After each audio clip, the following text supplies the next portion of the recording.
open up the meeting of the Neshoba Regional School Committee here at 6:02 p.m. If you would like to, please mute and join me in the Pledge of Allegiance. I pledge allegiance to the flag of the United States of America and to the republic for which it stands, one nation, under God, indivisible, with liberty and justice for all.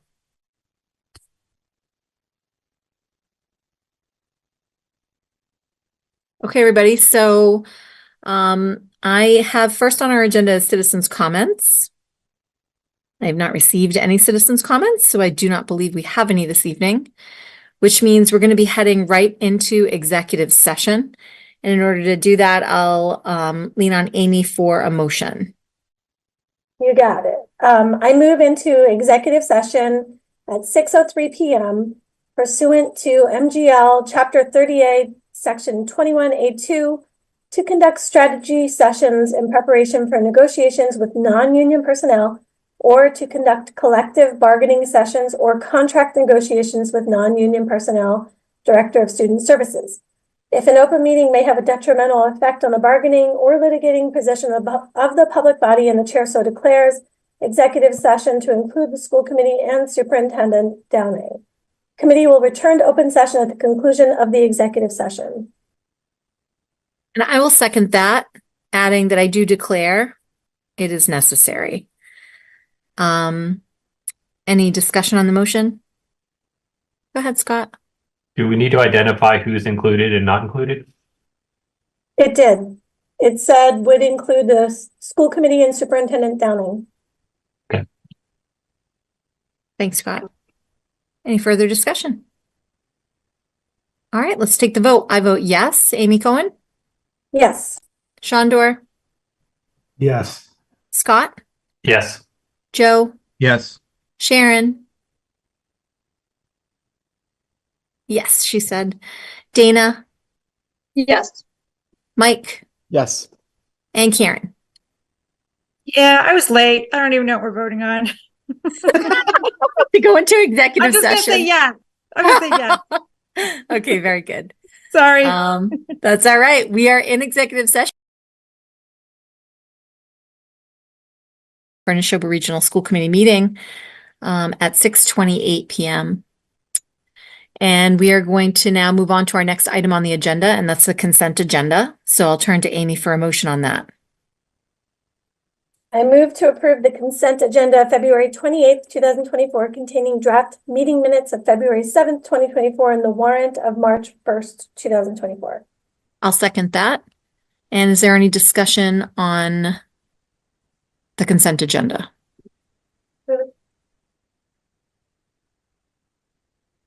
Seeing none, we'll take the vote. I vote yes. Shondor?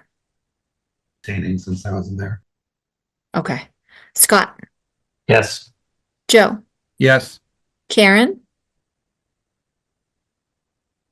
Is that a yes? Thanks. Jackie? Yeah. Amy Vessels? Yeah. Mike? Yes. Sharon? Yes. Amy Cohen? Yes. And Dana? Yes. Okay, I think I got everybody. All right, everybody, so that's the consent agenda. Now we will move on. The agenda is calling for a chairperson update, but I have none. We're going to then move on to our student representative report. And I do see Hansi and, forgive me, is Ava present? I can't tell. Ava's actually flying right now. She said she'll try and join just to listen in, but she's on a plane. That's some serious dedication. Okay, so Hansi, I know you can shoulder the burden here, so take it away with your report. Thank you. So our report tonight is kind of a mixture of student events as well as a very productive session we had with Superintendent Downing and our school architects revolving around our bathrooms for the new building. So I'm going to start by announcing that we're excited that our spring play, The Drowsy Chaperone, will begin selling tickets very soon. Next up is a report on our sports teams. We will be introducing a boys volleyball team as well as a girls golf team starting this spring. So we're super excited for those opportunities. We would also like to extend our congratulations to our winter sports teams on an amazing season. Playoffs are starting and the schedule is as follows. The boys hockey team will play Somerset Berkeley on Wednesday, 2/28 at 6 p.m. at Driscoll Ice Arena in Fall River. The girls hockey will play Auburn on Thursday, tomorrow at 7:50 p.m. at NESC. The girls basketball will play at Duxbury on Friday at 6:30 p.m. and the boys basketball will host Milford also on Friday at 6 p.m. We'd like to extend congratulations to Caroline Collins, one of our seniors, who came in first place at the Meet of Champions All-State in the 2-mile this weekend. We'd also like to recognize Neshoba senior Tyler McNult, who was named one of the 12 All-State High School journalists for 2024. The class of 2024 is currently running a popcorn fundraiser. This began on Tuesday morning and will run until the end of day Friday. We will receive 50% of the profits, and so far our fundraiser has been doing extremely well, raising over $3,000 in total. The process is extremely simple. Just visit our link and place your order. It'll be directly shipped to your house. Starting on Monday, March 4th, the NRHS Interact Club will be holding a food drive for the Stowe Food Pantry. All non-perishable donations are appreciated and can be dropped off in the bins at the front of the school. Our annual dodgeball tournament that's hosted by the senior class is scheduled for March 14th. This will be our 3rd year hosting this event. We hope to have more teams this year and pass it down to our juniors to take over and hopefully make it a tradition for a long time. Class officers, student council, and school committee representative elections are underway, and students are preparing their materials in March with elections on April 11th. Finally, we're coming to our bathroom report. So during this report, we discussed what students would like to see for our new bathrooms, and we looked at the model of the gender inclusive bathroom. So today, overall, students were very pleased with this individual stall setup. And the students feel like this would address their overall concerns revolving around privacy, comfort, safety, and overall anti-vaping and drug use that occurs in the bathrooms currently. So students addressed some key points about their concerns of this model that I would like to share with you guys. So students are concerned about lockdown safety and escape with this model, fearing that in case of an intruder, there's no way to escape the occupied bathroom stall, especially if the intruder is right near the bathroom. But at the same time, Superintendent Downing mentioned that with the hallway space around the bathrooms, it'll be easy to maneuver in case you're around it to try and get away from the intruder if that so happens. Another concern that was brought up was related to the point of having so much space between the bathroom stalls and the sinks. And we were kind of worried about students trying to cut through the space to get to class quicker. And this kind of takes away from the whole concept of having that privacy near the bathrooms if so many kids are just trying to flood through these little areas to get to class quicker. So even if it doesn't seem like a really big deal, it makes it harder for those who'd like privacy near the sinks or even within the bathroom stalls to have that. Students also brought up some key points for what they want to see in the bathrooms. A lot of our students addressed wanting dispensers for feminine products in every stall, or at least in the independent accessible stalls that have a sink within their own stall. They'd also like to see feminine product disposal boxes attached to the wall of every stall for those who need them. And they brought up the point that those that don't find the need for them can simply ignore them and go about their day. We also expressed an idea to include a panic button in bathroom stalls in case of an emergency and a student finds that they need to contact the nurse or admin immediately. And finally, the idea was brought up to have soft music playing in the bathroom stalls as well to provide a more comfortable and inclusive environment for everyone. But overall, a lot of students expressed being very happy with the bathroom model and the locker room models. That's it for tonight. Thank you, Hansi. All right. Thanks, Hansi. Madam Chair, may I? Please. I want to thank Hansi and the Student Council for engaging with me and our architects today. Attorney Gleason, this will be an agenda item, I know, with our next school building committee, and our architects will have an opportunity to explore some of that design with the SBC, as that was the recommendation that the working group put forward to say this is an item we need to put out in the public conversation. So that we're asking Attorney Gleason to have that included on the next agenda. Thanks for taking the time and including the kids, letting them express their thoughts. They're the ones who use it, obviously. I wonder if there are any questions or comments. Over to Jackie. I don't have any questions, but I did want to take the opportunity. I get to have the unique and privilege to be the intermediary between our diversity, equity, awareness, and racial justice advisory board to the school committee. And I wanted to take the opportunity, if it's okay with you and the group, to share a statement that they shared with me, but also that I wanted to read to the group. So Jackie, I do want to hear that, but would you mind doing that during the subcommittee reports? Yeah, so one of the things that we had particularly talked about was that we wanted to make sure that we know a lot of the students listen at the beginning and then after it goes for a long time. So my concern is that I wanted to be able to take this opportunity to have it in real time when Hansi's here, and we likely could potentially have other people listening and watching before. All right, so if there's no objection from the rest of the committee, perhaps we can move Jackie's Dear Jay subcommittee report to this moment in time. I'm not seeing any objections, so Jackie, the floor is yours. Go right ahead. Thanks, everyone. I really appreciate your flexibility. So basically, we just wanted to say thank you to not only the high school representatives, the school committee, and also our administrators for the opportunity to listen to the comprehensive report that was shared last week, and then also to get an update today. We want to also formally thank Superintendent Downing, Chair Viverito, Cohen, and Principal Boynton for attending the school council meeting at the high school and really thinking about and entering into conversations with students regarding their areas of strengths and areas of development for the high school.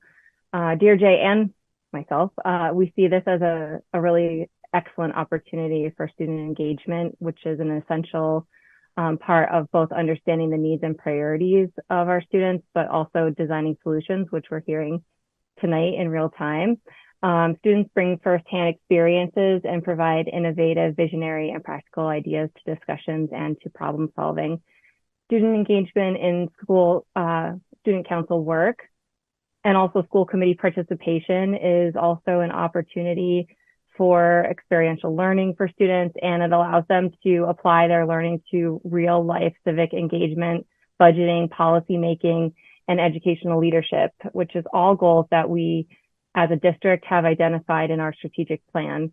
We're looking forward to and are excited about the district and the school committee and the student council initiating these conversations, and we're very excited to continue to support that work going forward. So thank you to Hansi and to Ava and to the school council and to our administrators. Thanks for that, Jackie. So Hansi, I hope you can bring that back to your student council, make sure that they know that we support you guys and that we're happy that this is underway. And again, I'd just like to show some support to our administrative team. And I just think it's really powerful that they are engaging with you guys and consistently looking to hear from you, which is great. So Hansi, I have one question for you, and it's about something that you mentioned in your report. You said that you guys are starting to hold elections, student government elections, in March/April, right? And that actually struck me as interesting. Does this mean that the new round of leaders, I mean, first of all, is this typically what you guys do? And secondly, does this mean that the new round of leaders, they kind of are inaugurated, if you will, this school year? Yeah, I think it is a bit earlier than typical. I don't honestly know the reason why. I know that we do have homeroom on April 11th. Maybe that's why they chose to do it that way. I do not believe that it'll be like the start of that new term starting then. I think that will begin in the new school year as it typically does. Great. So you and Ava will definitely be staying with us through the end of the year. Well, correct. Until you graduate, but Yes. Ava will remain. Yes. He has no choice. Please And stay, Ava will Hansi. continue. Ava will continue next year as a senior, and we have current sophomores applying for the position. Awesome. Such a great process. So thanks for that too. Any other questions for, oh my gosh, I see Ava. She's on the plane. On the plane. Wow, that is like true dedication. I'm not sure if she's frozen or can hear us, but Ava, we're so appreciative of your efforts to join us. Thanks. Any other questions for Hansi on the student report? All right, Hansi, keep up the great work and we'll see you next time. Thank you. Thanks, everyone. Have a good night. All right. Awesome. Okay, guys, we're going to keep going on here with the superintendent's report. And if you turn your attention there, you will see that the first item here is the Director of Student Services recommendation for hire. And I'm going to turn it over to Superintendent Downing for a little introduction. I can't stop smiling about Ava on the airplane, so forgive me. So thank you. I'm going to actually read from my script. I typically don't do that. With us tonight is Miss Rand Demanchi. With enthusiasm, I recommend to the Neshoba Regional School Committee that I be authorized to hire Roman Demanchi as the Director of Student Services beginning July 1st, 2024. Ms. Demanchi is currently the Director of Pupil Services for the Fitchburg Public Schools, where she served for 21 years, 10 years as Director of Special Education / Pupil Services Director. Ms. Demanchi demonstrated throughout the vetting process that she is a highly qualified candidate who has the skills, knowledge, and talent to lead our district in the Student Services Department. And I know we had an opportunity to have a discussion in executive session, but I wanted to take this public moment to say that we are extremely excited about Ms. Demanchi joining our team. She brings a wealth of experience, a wealth of knowledge that is going to benefit us tremendously. And it was a consensus amongst the leadership team and the feedback that I collected throughout the process that she was our number one. She is our candidate, and we look forward to her joining the team, Madam Chair. So I'll turn it to you at this point. All right, thanks for that, Kirk. And Ren, we're so happy that you're here with us. I just wanted to give a quick note on process, especially for community members who might be watching. So the school committee, as many might know, is said to have one employee, and that is the superintendent. So some might wonder why we are involved in the appointment of this position. And that is because Mass General Law does indicate to school committees that they do have the responsibility of approving the appointments of several officers in the hierarchy of a public school system. And this particular position is among those that we approve the appointment. The language does say that we are to give heavy consideration to the superintendent's recommendation, and that our approval should not be denied for kind of capricious reasons. So we are going to, I see Mike's hand up. Mike, did you want to add to this? Or do you want to maybe welcome our... Yes. I'll certainly wait for you to finish up your piece, and then I'd like to just ask a question. That's all. Okay, so I'm going to allow Roanne to give a brief introduction to the committee so that we can get to know her a little bit. So Roanne, if you would like to, just let us know what brings you to Neshoba and what you perhaps hope to accomplish here. Great. Thank you. Thank you, Superintendent Downing and school committee members. I am very excited to start my appointment in July. As Superintendent Downing said, I've been in Fitchburg for 21 years in various roles, and I do love the position and the work that I do. I am, of course, looking for a change in my life now, not just professionally, but personally as well. And I'm really looking forward to this as a great fit for me. I feel like the community is something that I'm striving to support and help. I was welcomed with a full day tour of the district. I went to every school, and it just felt like the perfect fit for the work that I've been doing, the work I want to continue to do. So I'm really excited to be a part of the Neshoba community. Well, we're happy you're here. Thanks so much for that introduction. And I just want to turn it over to Mike really quick before we take a motion.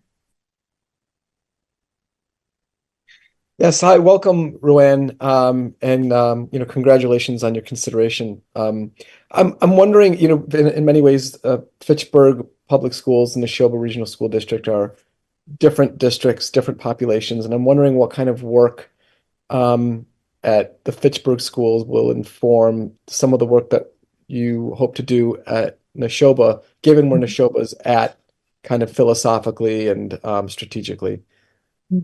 That's a great question. Thanks. I I I do understand that Fitchburg is a very different population. But at the core of the work, it's very similar to the strategic plan that Neshoba is undertaking. And Fitchburg has a very similar strategic plan because at the core of the work, it's about making every student reach their goals and the families to reach their goals as well. Focusing on the curriculum, the MTSS model. I've done a lot of work in that area in Fitchburg. I would continue to support that work in Neshoba. I have my role right now is very much not just special education, but I also oversee the 504 process, the social emotional learning for the district, and that's all part of the strategic plan that Neshoba is carrying out and throughout the next several years. So I feel like it can be a real integral part of that work. Great. Thanks for That's that great. Thank you, Roanne. elaboration. Appreciate it. So we're going to head over to our vice chair, and Amy, if you could give us a motion. You bet. I move to accept the superintendent's recommendation to hire Miss Roanne Demanche. Could you clarify how you say your last name? Demanche. Demanche, okay. Ms. Roanne Demanche to the position of Director of Student Services beginning July 1st, 2024. I will second that motion. Thanks, Amy. Is there any further discussion? All right, seeing none, we'll head for the vote. And I will begin. I say yes. And Joe? Yes. Sharon? Yes. Jackie? Yes. Amy Vessels? Yes. Mike? Yes. Scott? Yes. Shondor? Yes. Amy Cohen? Yes. And Mike? Yes again. Oh, I'm sorry. Did I get you twice? Did I get everybody?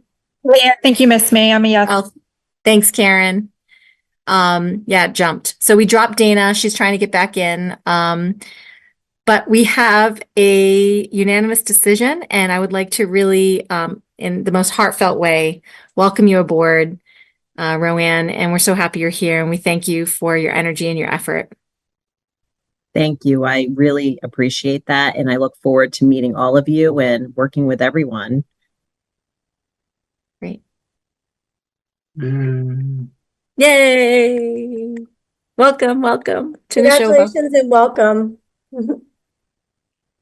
It's a great place to be. There's no two ways about it. It's a great place to be. Yes, I felt that all day and I've been through the interview and then the full day. And that was a feeling that really, the atmosphere and the excitement that the staff and the students have every day coming into the building, you can feel that.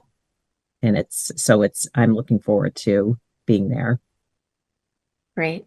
Great. All right. So, Kirk, do you want to wrap up?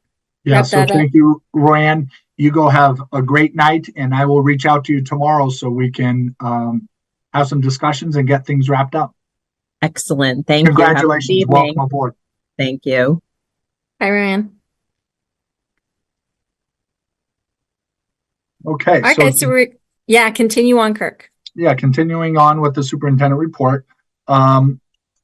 Our nurse leader, Mariah Zwicker, is putting together the wellness committee, and part of the wellness policy is to bring forward a school committee member to join that team, and that there's going to be multiple meetings, March 26th as well as March 23rd.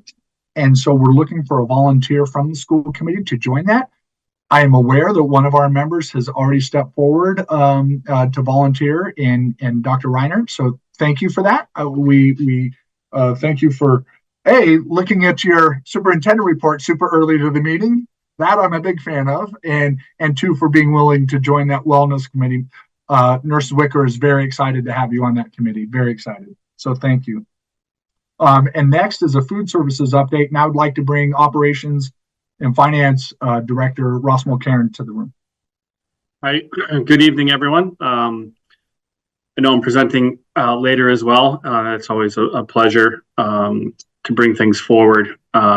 Letting you all know this evening, as you see in the superintendent's update, that we are going to be having a change to our food services department. As a section of the superintendent's update explains, beginning next year, we'll be contracting our food services director position to a food service management company. This is not an outsourcing of our entire food service department. Rather, it's a move for us toward goals of expanding our menu options, overcoming supply chain and procurement challenges, increasing our efficiencies and in our compliance with DESE's Office of Food and Nutrition Programs guidelines and regulations. We do have neighboring districts that have adopted this model and are finding it very successful. And again, when I say this model, I mean the model of the sole position being contracted with a food service management company, not a wholesale change for the department. So I've been speaking with those districts about their experience and feedback on the service and with the RFP process that they undertook. DESE does have a model RFP, which we'll use, and I've reached out to our state contact for guidance and support. I'm assuming I'll hear back from him within a couple of days and we'll get going. I do want to reiterate that this RFP is just the sole position of food services director. All of the food service employees remain based on their contracts and collective bargaining agreements. I've communicated this shift to our food service kitchen staff, and tomorrow I'll be meeting with our kitchen managers to answer some of their initial questions. Obviously, their input and participation in this process as we consider firms is going to be critical, helpful, and obviously very supportive towards our goals. So I'll continue to update the school committee on this process, and once we're up and running, certainly invite you in for lunch next year. So, Madam Chair, I think before we move on to the strategic work, we'll take any questions from the committee on the announcements. Questions about food service update? Amy Cohen. Yeah, I'm wondering if you know yet what the budgetary consequences are of that decision. So what we'll do, so I spoke with the other districts about this a little bit. So when we put together the RFP, not having fully looked at that section yet, Mrs. Cohen, but when we work with the RFP, and I'll certainly work with our state to make sure we can identify the finances obviously accurately and towards our goals. We know that we have offsets in our budget for next year from food services, and we want to make sure that those are going to be able to be upheld. So we'll look at what the financial impact is from that. But essentially, we're turning this sort of like service over to them as they manage our food services. But whatever our financial pieces are, we get to state that ahead of time in the RFP to make sure that those things happen. Okay, that makes sense. Thank you. Any other questions? Great. Okay. Thank you. So moving on to our updates on strategic work, I'll talk about the equity audit update in a moment. I first want to turn it over to Assistant Superintendent Friend to bring some learning updates to the committee. Thank you, Superintendent Downing, and thank you to the committee.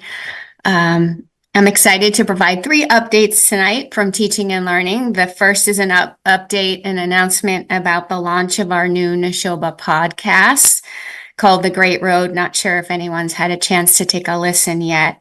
But this effort is in conjunction with our work to expand our communication strategies to strengthen awareness of the good things we have going on in the district while increasing family engagement. Jed Stefanowicz, our Director of Digital Learning and Innovation, has created the podcast. And so we're grateful for him and his efforts there. He's a great moderator. The first episode was released in December, and that episode featured our DECA program and a conversation with Mr. A and all the great things our DECA program is doing with Mr. A and Miss Norton. The second episode was released last week during February vacation, and that was entitled The Portrait of a Neshoba Graduate. This one featured myself, not as awesome as Mr. A or Miss Norton, and Assistant Principal Janine Boulay. On the docket for future episodes includes our EMT program, robotics, drama, and students for social justice. Also exciting, Mr. Stefanowitz told me today that the next episode will feature a student who will co-moderate with him on the next podcast episode. So we think that's pretty cool. The podcast is linked to the district website and can be found on Spotify as well. Should I move on to the second? Yeah, please just move on with your next two items. Yeah. The second update provides a Renaissance Star winter screening update to follow up on the data that Superintendent Downing presented regarding our work on our district student learning goal. Specifically, data from our kindergarten screening, which concluded the Friday before vacation on February 16th. Growth to celebrate here in that 74% of our kindergarten students met or exceeded typical and high growth learning targets. This goal surpasses our district goal of 70%. As a gentle reminder, back in the fall, we started the year with 58.4% of our students meeting or exceeding growth targets for early literacy from last fall. We'll continue to work on these growth targets through the spring as we work to support the learning and growth for each and every one of our students. So while we're proud of the 74%, our goal really is 100%, but we're proud of the efforts and the growth that we've seen with our winter assessment.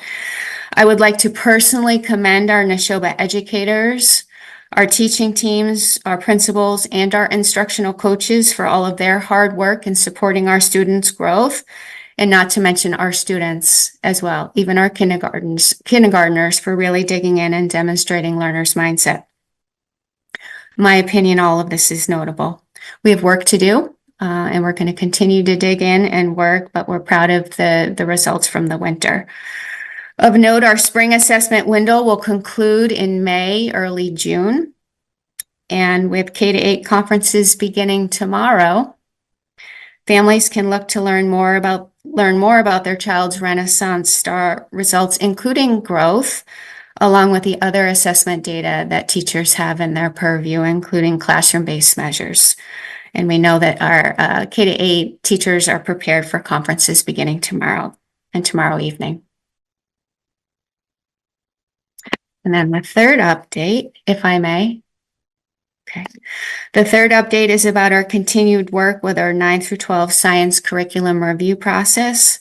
I know that I've shared with the committee that we will be surveying students and families as the next part of the process, and that time has come.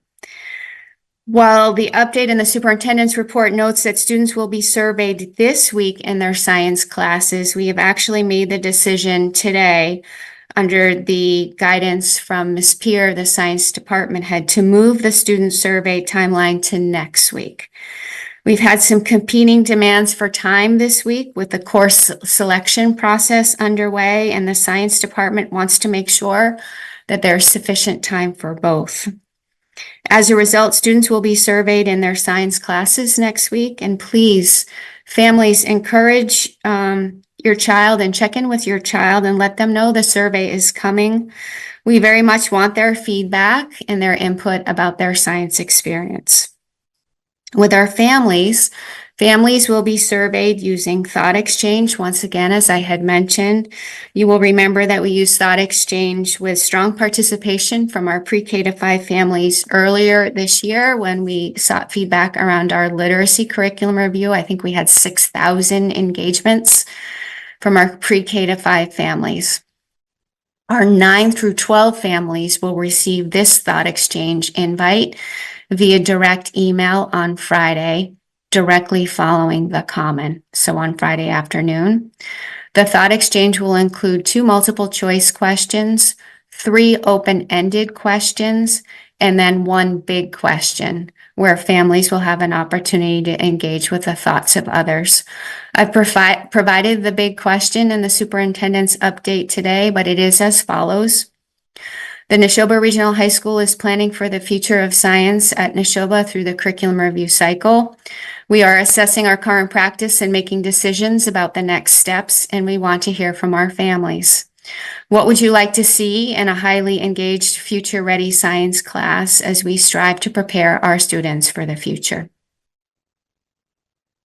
We will go ahead and share the results, patterns, and trends with families and this committee from our thought exchange and from our student survey, and use the information to help inform the steps we've already taken in the next phases of the process, which will include, but are not limited to, making decisions around current instructional practices and future decisions around curriculum and course offerings, resources, and course sequencing. But more to come, and I will be sure to provide the committee with an update as soon as our student survey results are in and our thought exchange survey closes. I'd like to thank Linda Peer and Dr. Kate Boynton and Candace McBurdy, our curriculum director for math and science, for helping get these ready to go. I know a lot of conversations have been had with the decision making around the questions in particular, including the student survey. So thank you to all those involved. So be on the lookout on Friday for that direct email from me. All right, fantastic. Yeah, Madam Chair, I'll do my equity audit update as an introduction to the presentation that's coming up. So at this point, we can pause and take any questions on strategic work from the community. Yeah, so if everybody doesn't mind, because the Laura's update had kind of 3 distinct parts, let's march through it from the top to the bottom. And so does anybody have any questions or comments about the podcast other than how amazing and awesome it is? Amy. Yes, my question was, are you guys planning to collaborate with the journalism class on that? It would be a really cool project. That's a great idea, Ms. Vessels. I know that Mr. Stefanowitz is in communication with Ms. Foley-Procco, but I'm not quite sure they've had that conversation, but that's a great idea. Thank you. Yeah, considering we have an award-winning journalist student Right? in Tyler, that's, you know, you have a lot of hard workers out there. Okay, so any other things about the podcast? All right, let's bring forward any questions that you might have or comments about the universal screener assessments, if any. And did anybody have any questions to ask about the thought exchange that's happening for the science curriculum review? Amy. Sorry, my question was about the screener. I wasn't quick enough. Oh, I'm sorry. Go ahead. That's okay. So my question is actually, after conferences are over and families have had a chance to talk with the teachers about the results and, you know, I guess whatever conversation they're going to have about that, are you planning to do any kind of survey to get any kind of thoughts from parents about that, like questions they may still have, or, you know what I mean, to kind of get their response to that conversation and what they might still need information on, or where they can go with that information, that kind of thing? Mm-hmm. We can certainly, review that idea with Superintendent Downing and with teaching and learning. I think getting feedback and, as part of our strategic plan too, is improving our efforts on communicating student progress and learning and growth is straight on in our strategic plan. So the question is directly in line with our work. Thank you for the idea. We're hoping that our families, our teachers are asking during conferences, questions like, do you have any additional questions? Did I answer all of your questions? But following up with them in maybe a more objective and encompassing manner would help inform our work and what our teachers need to help inform our families. So thank you for that idea. Any other questions? I will say in relation to that, Madam Chair, may I? Please. In relation to that idea to express to the committee, I have received a little bit of feedback about feedback. We're trying to be careful about survey fatigue as well. And that comment has been expressed to me a little bit. So we're trying to be strategic about our surveys to ensure it's not just always the most motivated survey takers taking your survey, that rather it gives you the sample you're looking for. So we got to balance that as well. Yeah, I would just piggyback onto Amy Vessel's comment and say that this software is expensive. And Use it, yeah. you know, justifying the purchase and kind of collecting data on its efficacy is, I think, a really good idea and can only serve us going forward. So, but I get the fatigue piece. We don't want turnout to be low. Yeah, it's a matter of timing, right? Everything is about timing. So pacing it is, I think, a better way to approach it. Yeah. Okay. Any other questions, guys, about the curriculum review or about the STAR assessment? All right. So I'm not seeing any. It looks like we're going to move on to the last piece here, and that's the equity audit. And Madam Chair, would you mind, we can just move from the equity audit piece in the update here straight into our presentation. Fantastic. Great. I would like to introduce to our committee Dr. Meg Mayo-Brown. She is joining us here this evening to present to the committee the results of the Phase 1 report of our equity audit. So in the meeting materials for this meeting, you'll find the Phase 1 report and presentation for the NRSC equity audit. The Phase 1 report is a data analysis provided by Dr. Mayo-Brown. This Phase 1 report begins a deeper dive into our work that will be presented in Phases 2 and 3 of the audit. Overall, our equity audit will likely raise many questions we will want to consider in our future work on providing every student what they need to succeed in the Neshoba Regional School District. I want you to know that recently, surveys have been conducted with students, families, faculty, and staff. In addition, we performed equity walks in all of our schools as part of the audit process.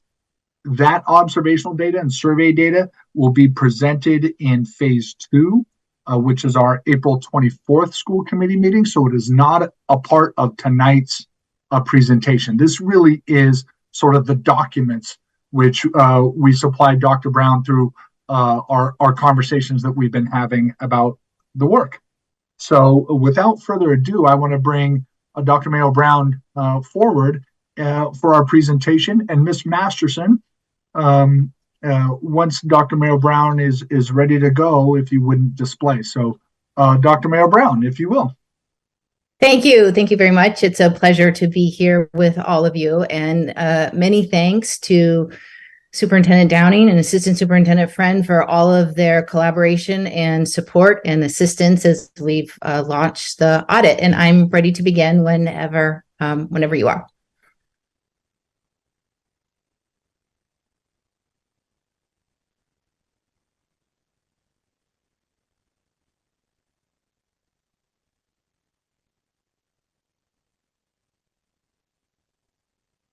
There we go. I think we can advance to the next slide.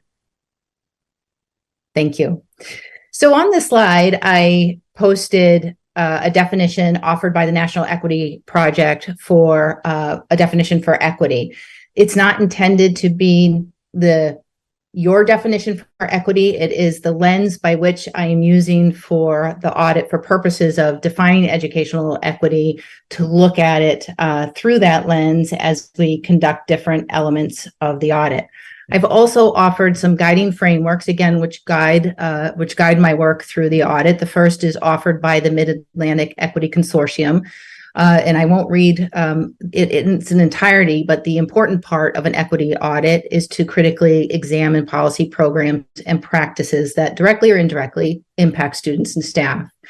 The next framework is offered by the National Equity Project, again, reframing the work of districts, which used to be very focused, particularly around the time of No Child Left Behind and high accountability coming from the federal and state levels, to close achievement and opportunity gaps. That was very much the work of districts for many, many years. The Equity Project is offering a new way to think about that work, that it's really about developing systems in a district to increase the capacity of all who engage and work within the system to bring about more equitable outcomes and experiences for each and every student. The third framework is offered by the Alliance for Resource Equity, and that is actually the resource that I use to conduct the audit. You'll see in a few more slides, I talk about methodology and key questions. Those key questions for the audit come directly from the Alliance for Resource Equity, which again offers that it now is a great opportunity because so many folks are energized around this work to tackle inequity in our schools and to begin and to continue to build the momentum around that work, coming together to understand what the particular issues and challenges might be in a given district and to explore next steps. And then finally, Ron Heifetz offers a quote that we use quite a bit in different settings to say, again, looking at school districts through a systems lens, right? It's about the system, that there's no such thing as a dysfunctional organization because every organization is perfectly aligned to achieve the results it currently gets. So if you want to continue to get the same results, continue to do the same thing. But if you want to change, then change results for students, then something needs to happen differently in the system. And an equity audit is a first step in engaging in that work. Next slide, please. The visual of the iceberg is really intended to say that the equity audit is just sort of at the surface, beginning to understand what some of the opportunities and challenges and strengths that exist in a district. There's much below the surface, which represents the long-term work of the district, particularly around institutional. And what we mean by when we say institutional, it's really what are the system's policies around discipline, around special education, around hiring, around grading, around homework, around leveling courses. The next piece around ideology is, again, is system focus. So what are the system's beliefs about students, about families, about rigor, about retention? If we move to interpersonal, that's more focused on interpersonal interactions, teacher-student interactions, interactions between the teacher and curriculum, interactions between schools and families, and interactions between schools and students. And finally, internalized is really, again, focused on people in the system, in the district. What personal beliefs exists across the district? What personal beliefs are there about students, about families, about what excellence looks like and sounds like? What are examples of rigor and different levels of rigor within the district? So again, equity audit just sort of is very much at the surface. All of the systems, beliefs, and practices, and understanding people's beliefs about schools and families and students and the organization. That is the long-term work of the district that the equity audit can certainly launch. Next slide, please.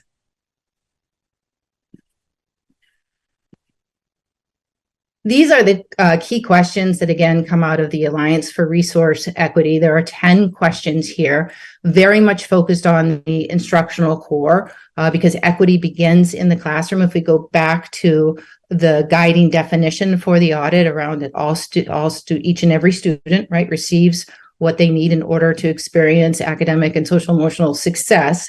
That's grounded in, much of that is grounded in the classroom and around the instructional core. And when we say instructional core, we mean the relationship between teachers and students in the presence of content.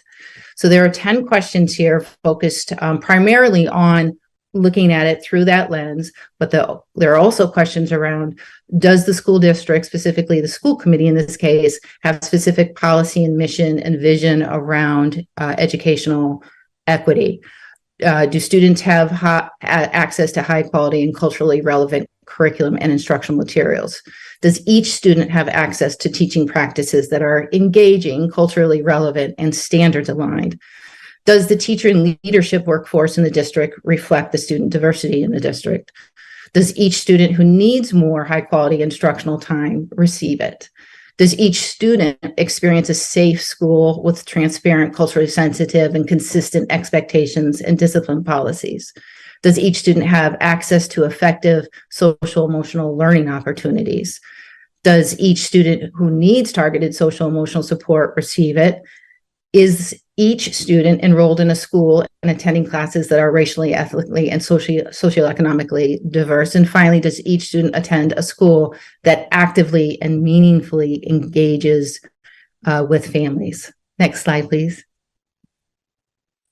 The methodology for the audit is to use those key questions that I just went over as the framework to engage in an inquiry-based collaborative process to examine the policies, programs, and practices within the district. And we do that through quantitative and qualitative data sources. And tonight you're hearing very much about through the lens of quantitative data. What is the data telling us? Much of it is publicly available data that's reported out or to the Department of Elementary and Secondary Education.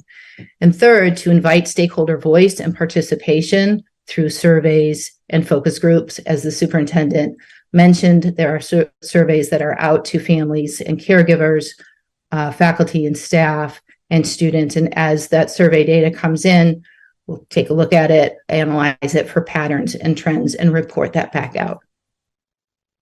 Next slide, please. Just to give you sort of a sense of the sort of general timeline of the audit, we launched it on or around January 10th. Tonight, you're hearing the phase 1 report. The surveys, focus groups, and equity walks are occurring February through March. In April, you'll receive the phase 2 report, which includes the information that we're gathering through February and March. I'll go over that in a second, and then a final report to be delivered on June 5th. Next slide, please. So phase 1 activities. This is what has been occurring since January 10th. I met with the superintendent, assistant superintendents, and members of DRJ to frame and launch an inquiry-based audit. Much of the audit was designed around the recommendations provided by DRJ. I've analyzed the district data relative to student performance, discipline, achievement, attendance, social emotional indicators, and that's been disaggregated, excuse me, I'm losing my voice, by student groups. I've reviewed the written policies and practices, school committee policy, student handbooks for, again, through the lens of equity. And again, we've launched surveys.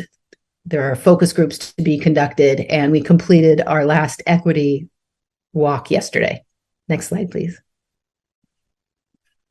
Phase 2 activities, which will largely occur during the month of March, is the first was the inquiry-based equity walks that we've talked about that were completed yesterday.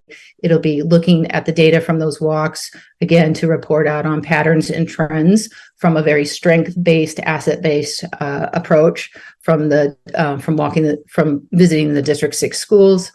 We'll analyze all the survey data for patterns and trends and integrate the focus group data in with the patterns and trends that we learned from the survey.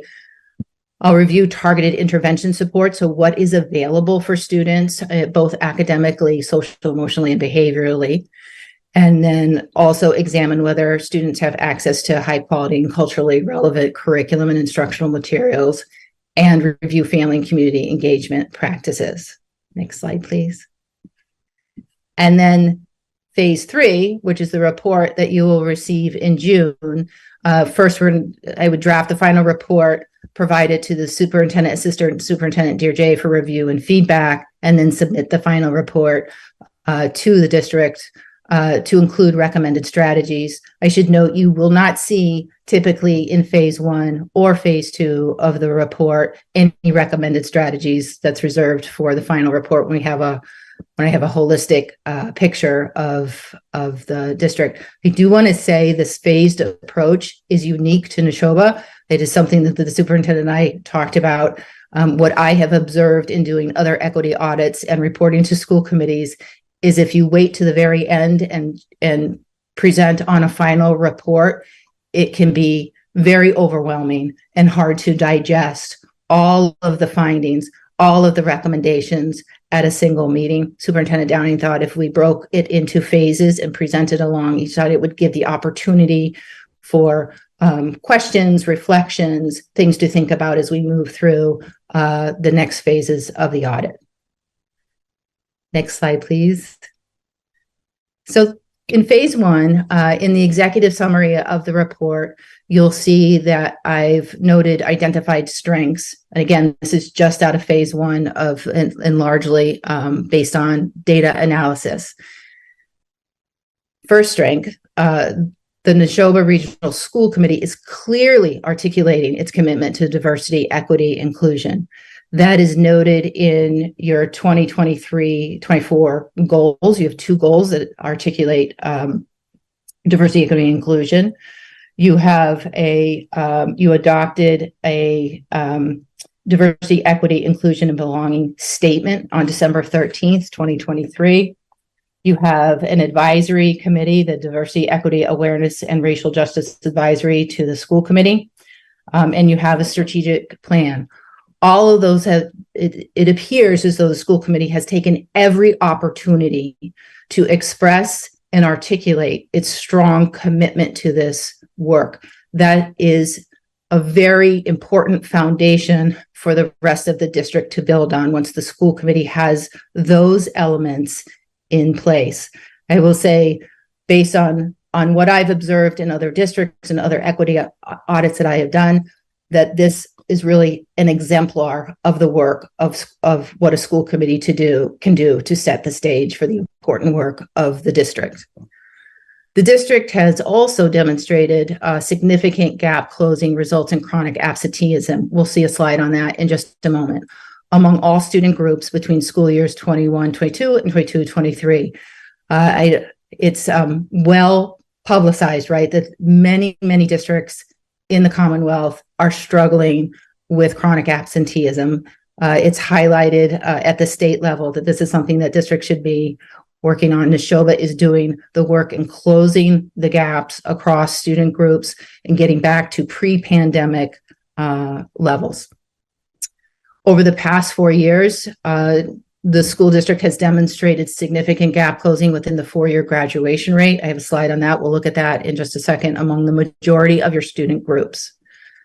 The majority of students with disabilities are in inclusive settings. You are exceeding the state target in that way. The state sets a target for inclusive settings for students with disabilities. You're exceeding that state target that is highlighted in the written report.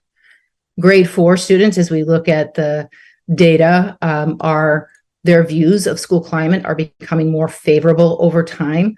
That would be interesting perhaps for the district to take a look at what's happening in K4 to create those results. Is there something that in terms of school climate that's happening in your early elementary grades that is leading to grade 4 students over time thinking more favorably about school climate?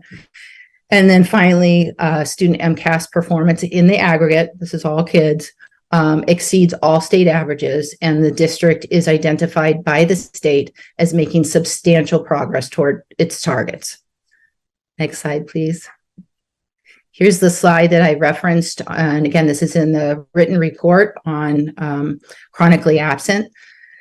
So the top slide, I disaggregated student groups, SWD, students with disabilities, English learners, low income, high needs, males and females.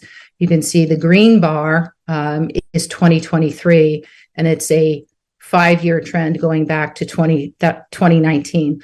What we want to see is that the most current, the most current data is getting back to pre-pandemic. We did see a spike across I think every district in the Commonwealth in terms of absenteeism. And so you can see there the difference between, if you just were to focus on the light blue bar compared to the green bar next to it, it gives you a sense of the reductions in chronic absenteeism that is occurring in the district.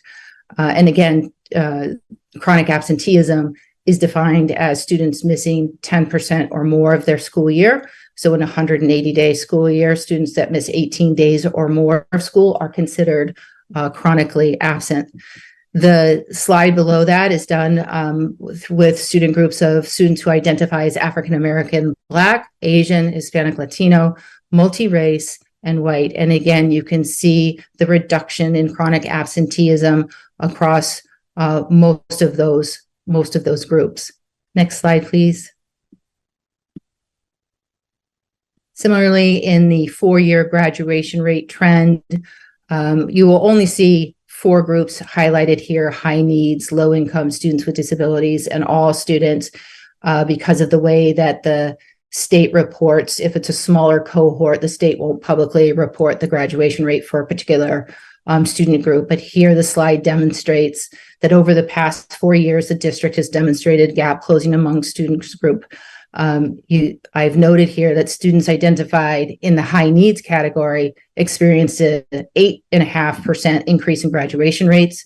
Similarly, students identified as low income are graduating at a rate of 90% compared with 72% just 5 years ago. Next slide, please.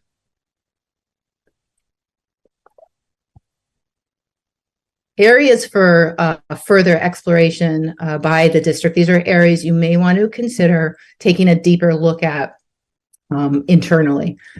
The first is the potential of disproportionality of students receiving special education services placed in college preparatory classes at the high school. I have a slide on that. We'll look at that in just a moment.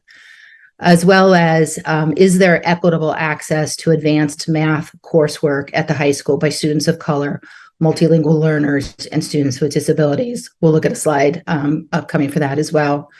There seems to be disproportionality among student groups who are able to complete advanced coursework. Again, that may be a question of accessibility to that coursework. And there exists disproportionality within advanced place course enrollment among students who identify as African American and Black, Hispanic, Latino, and multiracial, as well as students within the low income designation. And the district may want to consider some root cause exploration of disproportionality among students groups within MCAS performance levels across all the tested grade levels. Next slide, please.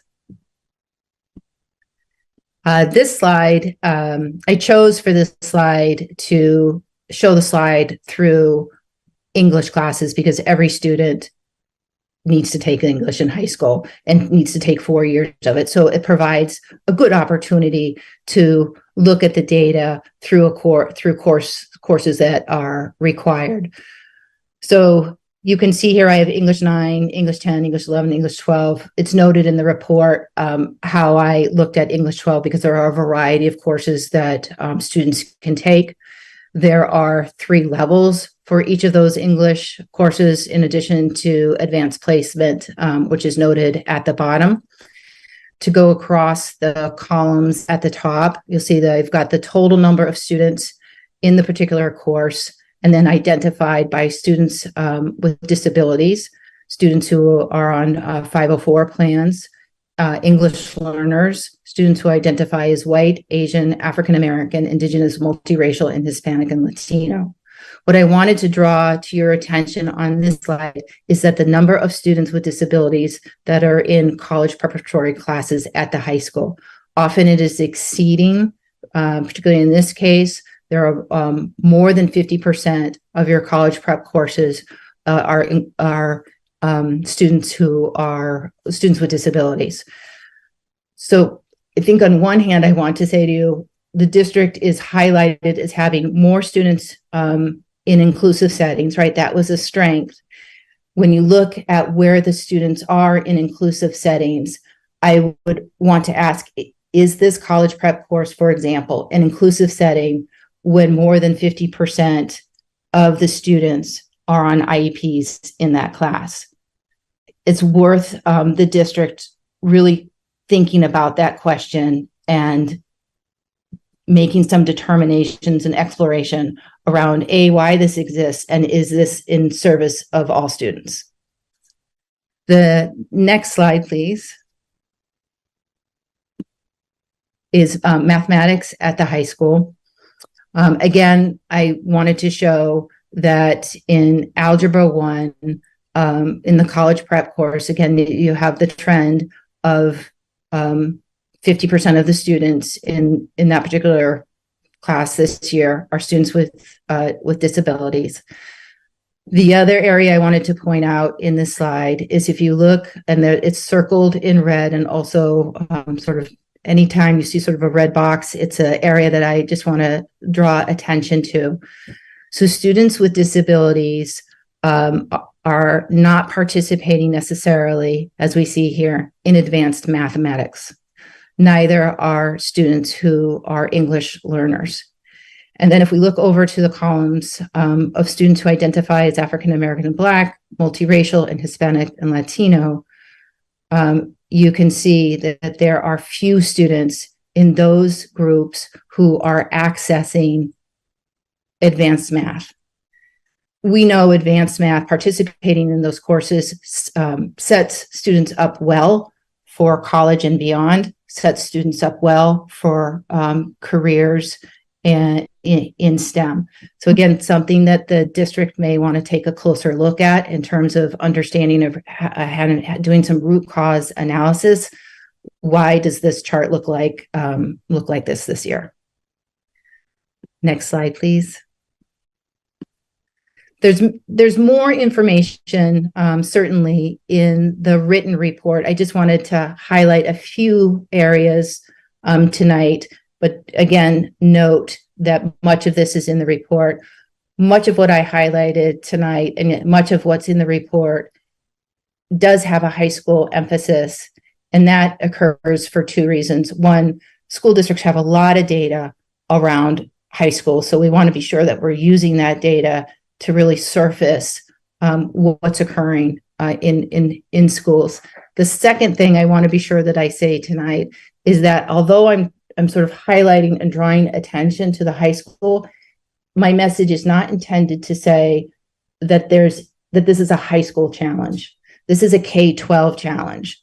Often the practices and programs and policies, and I use a small p, not a big P in policies for school committee policy, just sort of the policies that exist in schools, the decisions that are made about students and the programming that's available to students before they get to high school often will predict what happens in high school.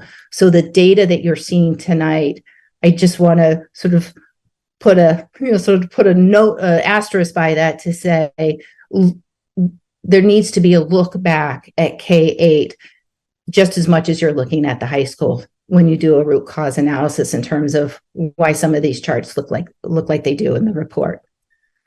Phase 2, very excited to get into the phase 2 work of the audit. This again, we finished up our equity walks, putting together some patterns and trends out of those. Went over that this is the sort of I'll analyze the survey data for patterns and trends. We pull in the focus groups, look at targeted interventions, what's available. Here's the big K-12 look across the board, right? What's available for students. And then that really concludes the PowerPoint presentation tonight. I'm happy to, with the superintendent, answer any questions you may have about content, process, anything that's in the written report. Thank you. Thanks so much, Dr. Brown. We really appreciate that presentation. It was very thorough. You're clearly off to an amazing start. We appreciate the work that you and the superintendent and his team have done. We're excited about it. I do bet some people have some questions or comments. So I see Mike's hand. I'll start with him. Yes, Dr. Brown, that was awesome. I am so glad that this was just phase 1 because I just have so many questions. I don't think it's appropriate to ask the kinds of questions that I want to ask now because I think these are sort of internal questions.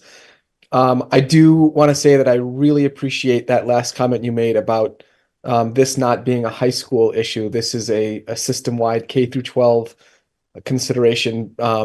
Because really K through 8 is sort of the feeder system to the high school, and whatever happens at the high school, kids enter, and We say what supports do they have, what interventions have occurred, how much progress has been made. So I just think that that's a really important point to make.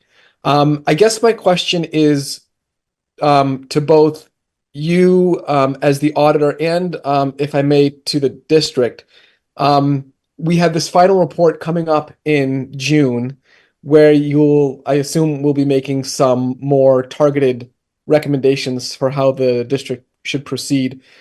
And then more for the district, what do we do with those recommendations? I mean, do we fold them into our strategic plan and sort of build that back up with this new additional information? Because we're already evaluating curriculum, we're already looking at multi-tiered systems of support. So how do we kind of mesh those two realities together? Again, this is sort of a question for both parties. I think I'll take this question, Mr. Haresh. So I'll take it in sort of a linear fashion. As we bring forward the findings of the final report and the recommendations there's two important activities that are going to happen after that. One is the summer retreat for all the district leaders that we conduct, where we will disaggregate those findings. The other is the school committee retreat. We should work on that together as a school committee as well. And if we harken back to Mr. Haresh, I believe you participated on the strategic planning team, if I recall. We made a conscious decision that the equity audit was going to help us fill out the culture and belonging section of the strategic plan.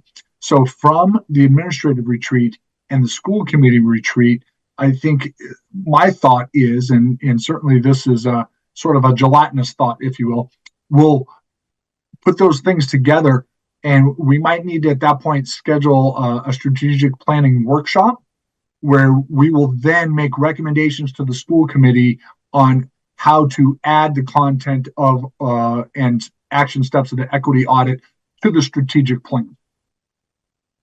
Well, that's really reassuring. So thank you for that. Yep. Let's go over to Amy Cohen next.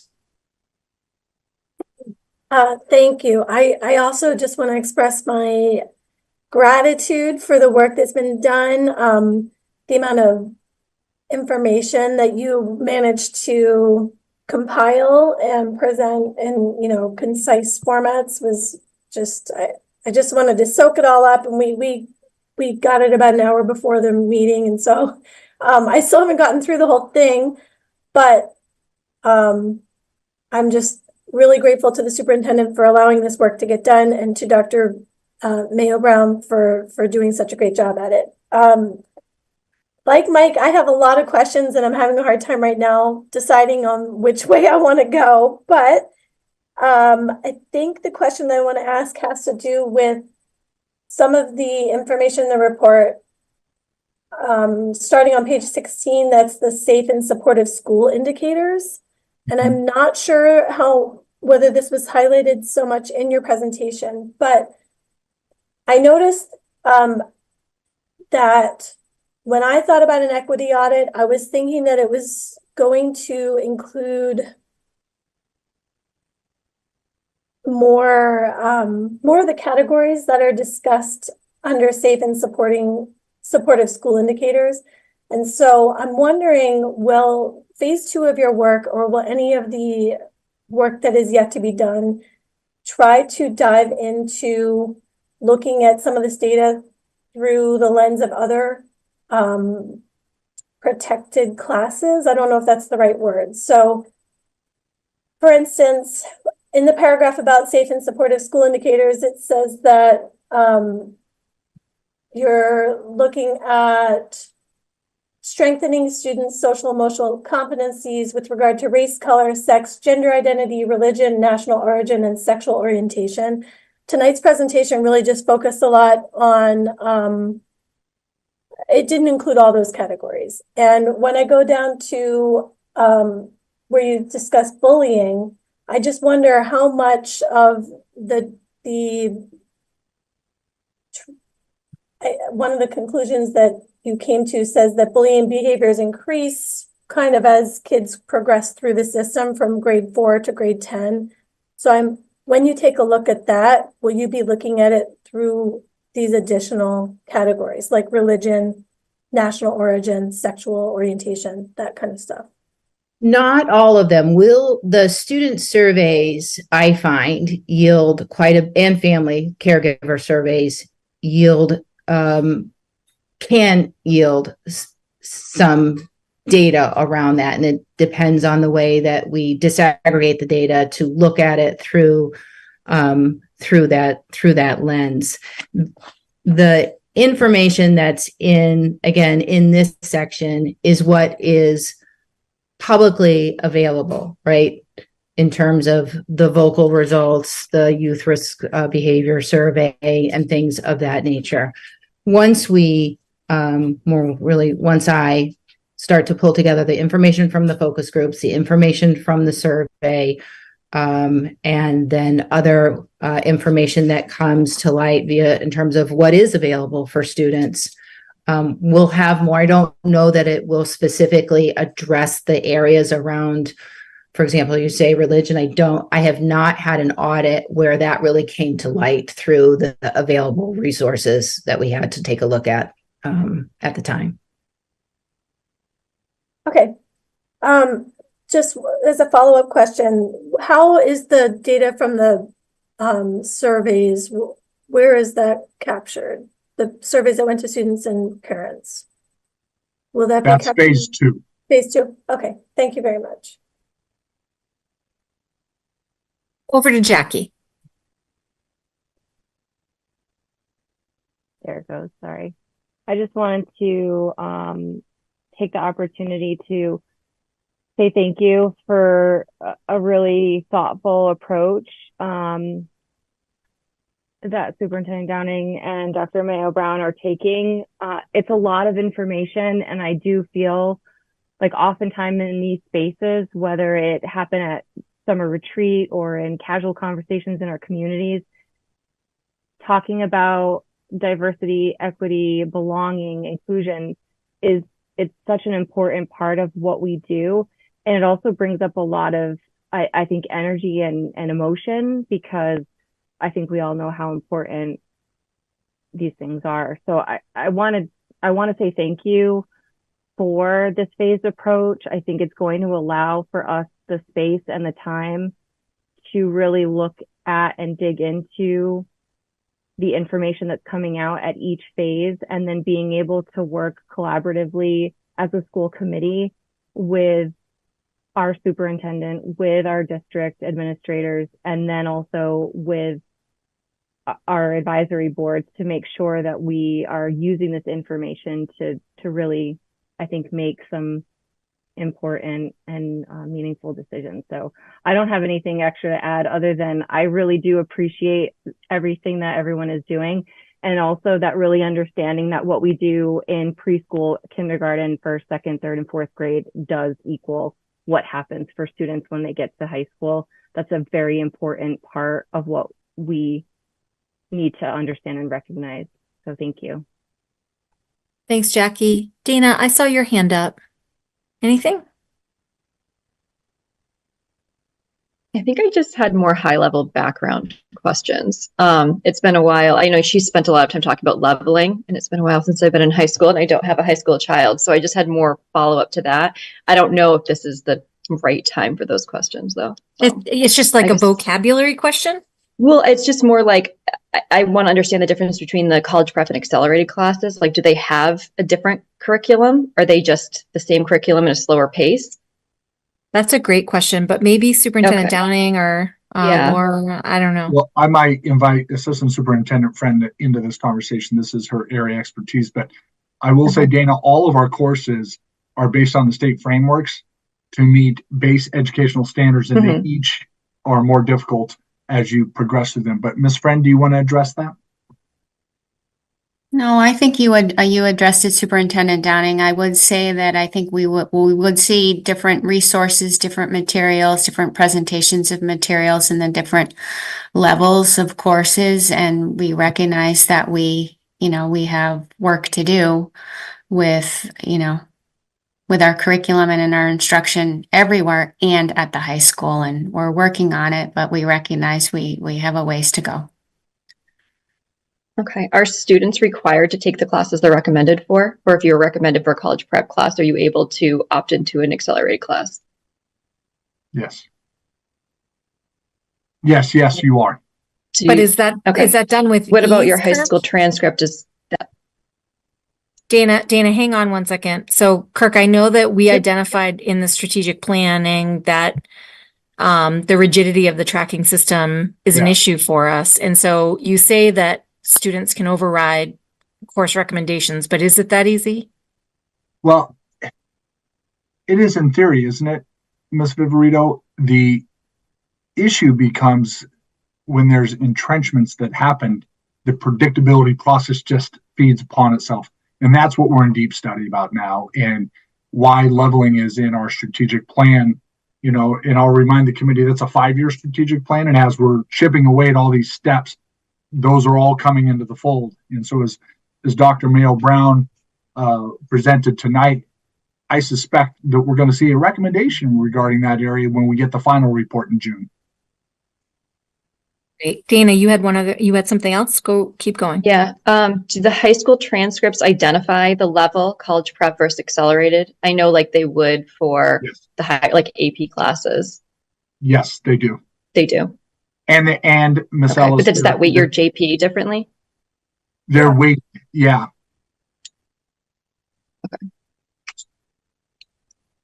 Okay. I think that's All it. right, great. Thanks, Dana. Great questions, actually. Keep them coming. I see Amy's hand up again, but I wonder if anybody else has a quick question before I go back to Amy. I had actually one observation that I would just like to share, and I wonder if we're too late or if maybe we can consider it. In looking at the data around class placement, I noticed that we are not using the category of gender identity. And I wonder if that's something, because that's something that I'm interested in understanding better is, I know that many of us are actually on the screen right now are high school teachers, and we know that the upper level classes are more and more kids who identify as female as opposed to kids who identify as male. And so I'd actually like to know a little bit more about that disparity, and if that disparity does in fact exist at Neshoba, as I'm hypothesizing that it does, and why that is happening, and perhaps shifting that to help our kids who identify as male making their way into those upper level classes in all the disciplines. I'm scrambling at the moment to open the comprehensive report, and I want to apologize to the committee again. In sending out the presentations, I didn't have the attachment for the comprehensive report, and you got that earlier in the evening. But Lee, I believe, and Dr. Mayo Brown, remind me, some of that breakdown is included in that report. It is, because it caught my attention, because there is some.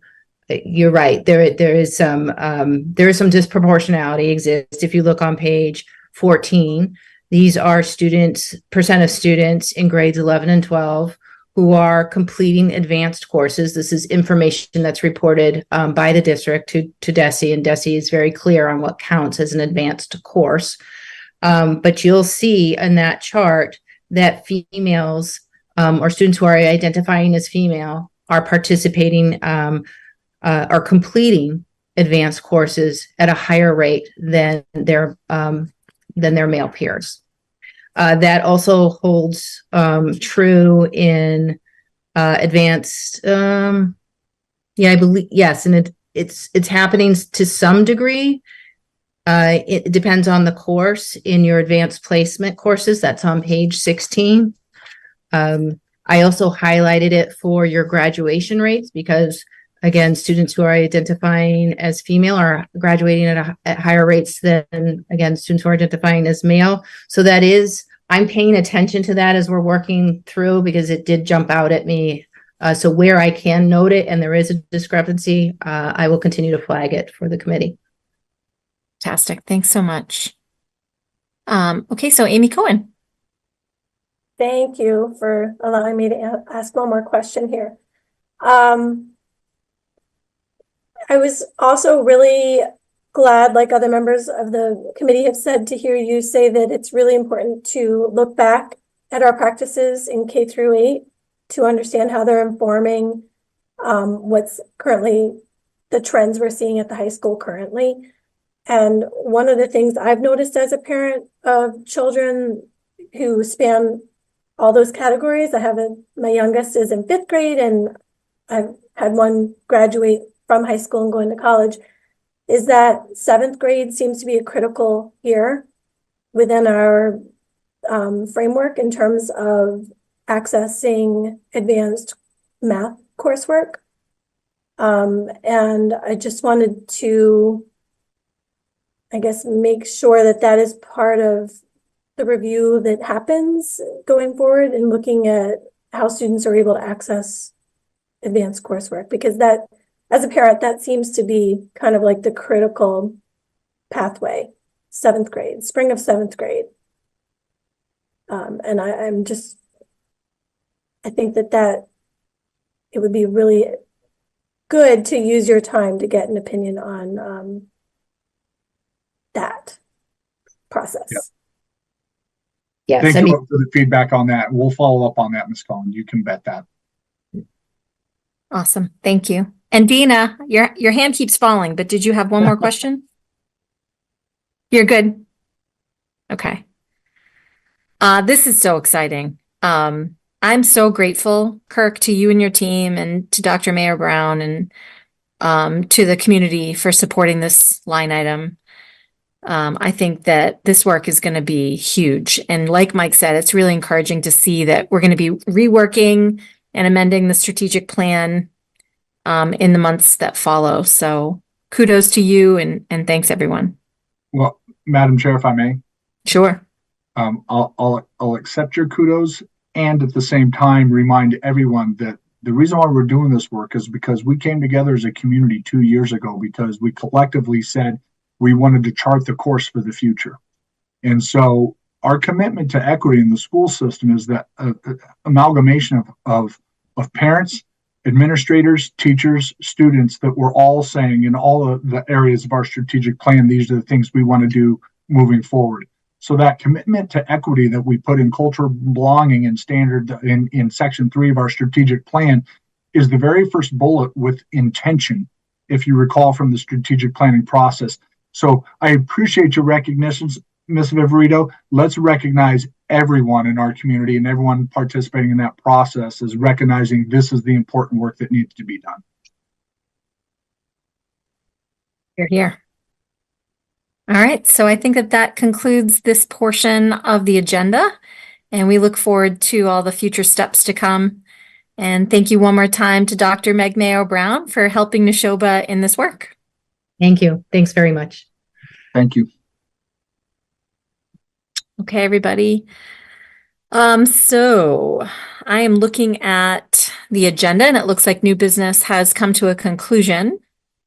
And we're going to move to our, this is always our favorite part, finance and operations, and the FY25 budget update. And Kirk, I will let you set it up perhaps. Well, since it's 7:53, we'll offer you another brief presentation, much like the one you just observed. We do have some updates tonight, and a lot of the updates we're going to provide you are financial updates. So Mr. Mulcairn is going to be guiding us through a lot of those updates. But Ms. Masterson, if you wouldn't mind bringing up the PowerPoint. Actually, Superintendent Downing, I don't mind driving the PowerPoint if it's okay. Great. Just I know that we're in sync on this, so I don't mind. Yeah, so I'll just begin while Mr. Mulcairn is pulling that up. Last night we had the opportunity to participate in our annual joint Finance Committee advisory meeting that was attended by the Finance Committees of Lancaster and Stowe and the Advisory Committee of Bolton. So some of the information that came out last night is information we have not put before this board yet, but we knew that going into the process. And so we're going to provide you more detail to that than we did last evening. And I'll just remind the committee that when we closed this presentation on February 7th, we identified that we needed to contract the budget either through the form of revenue or through the form of cuts contract by $1.5 million. And this presentation is going to walk you through our progress to date in reaching that target. So with that, I will turn it over to Business and Operations Director Ross Mulcairn to lead us through these next pieces. So Ross, take it away. Yeah, thank you, Superintendent Downing. As we always do when we provide an update or even the initial public review of the budget, we share our timeline to date. So you can see all of our items that are checked off so far. We have our public hearing next week, along with the next update on this calendar that's not updated, but we obviously did on the school committee calendar.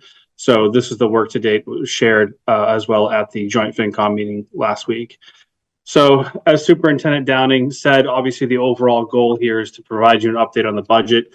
So we'll talk about where it was at the end of the last meeting, what we've done to reduce it, what offsets we've been able to build in, and then talk about next steps moving forward. So as you may recall, this is where our operating budget landed at the end of our last meeting. That included the approximately $500,000 in special education estimated cost reductions, the almost $200,000 in facilities and technology estimated cost removals, and then also the removal of the new programming for both the EL instructional assistant and the new special education classroom at the primary level. And again, these are where our percentages and operating budget assessments landed. Obviously, throughout the process, just a reminder, our capital debt assessment percentages are not going to change. They're based on the enrollment of the high school, as well as with the capital debt total that we'll be paying out next year. That includes the onboarding of the high school bond number 1. Again, we saw fluctuations in these, not due to any operating budget changes, but to the change in the Chapter 70 state aid figure that came in prior to the last meeting. So that obviously impacted where our percentages increases and the operating budget assessments to each of our towns. So we looked at insurance and benefits, the class-side standards in K-12 enrollment. I did a study of some extracurricular advisor stipend pieces and looking at that we talked about, we pay out approximately $278,000 out of this budget for FY25 in those extracurricular stipends. I did survey all of the extracurricular advisors that receive a stipend and asked just, at the base level, how many kids do you have right now? How often are you meeting? And are there any fees or costs associated with your program? And what are you doing about supplies and materials? So it was helpful information. We didn't make any moves on that just yet. In thinking about equity and equality, just applying a blanket, student activity fee wouldn't necessarily meet our goals of equality when we're talking about what those things are due for our students and what the goals are. We have some teaching and learning department budget updates to provide, and we received our excess and deficiency certification, which will update our budget as well. So walking through the budget reductions, so these are reductions to our operating budget. So from the teaching and learning budget reduction, we did remove the Portrait of Neshoba Educator work. We're pushing that to FY26. I know that Assistant Superintendent Friend and her teaching and learning team and all of our educators and all of our principals are doing a significant amount of work right now on all sorts of things. While it would be great to have this is certainly something that we can move to our next fiscal year.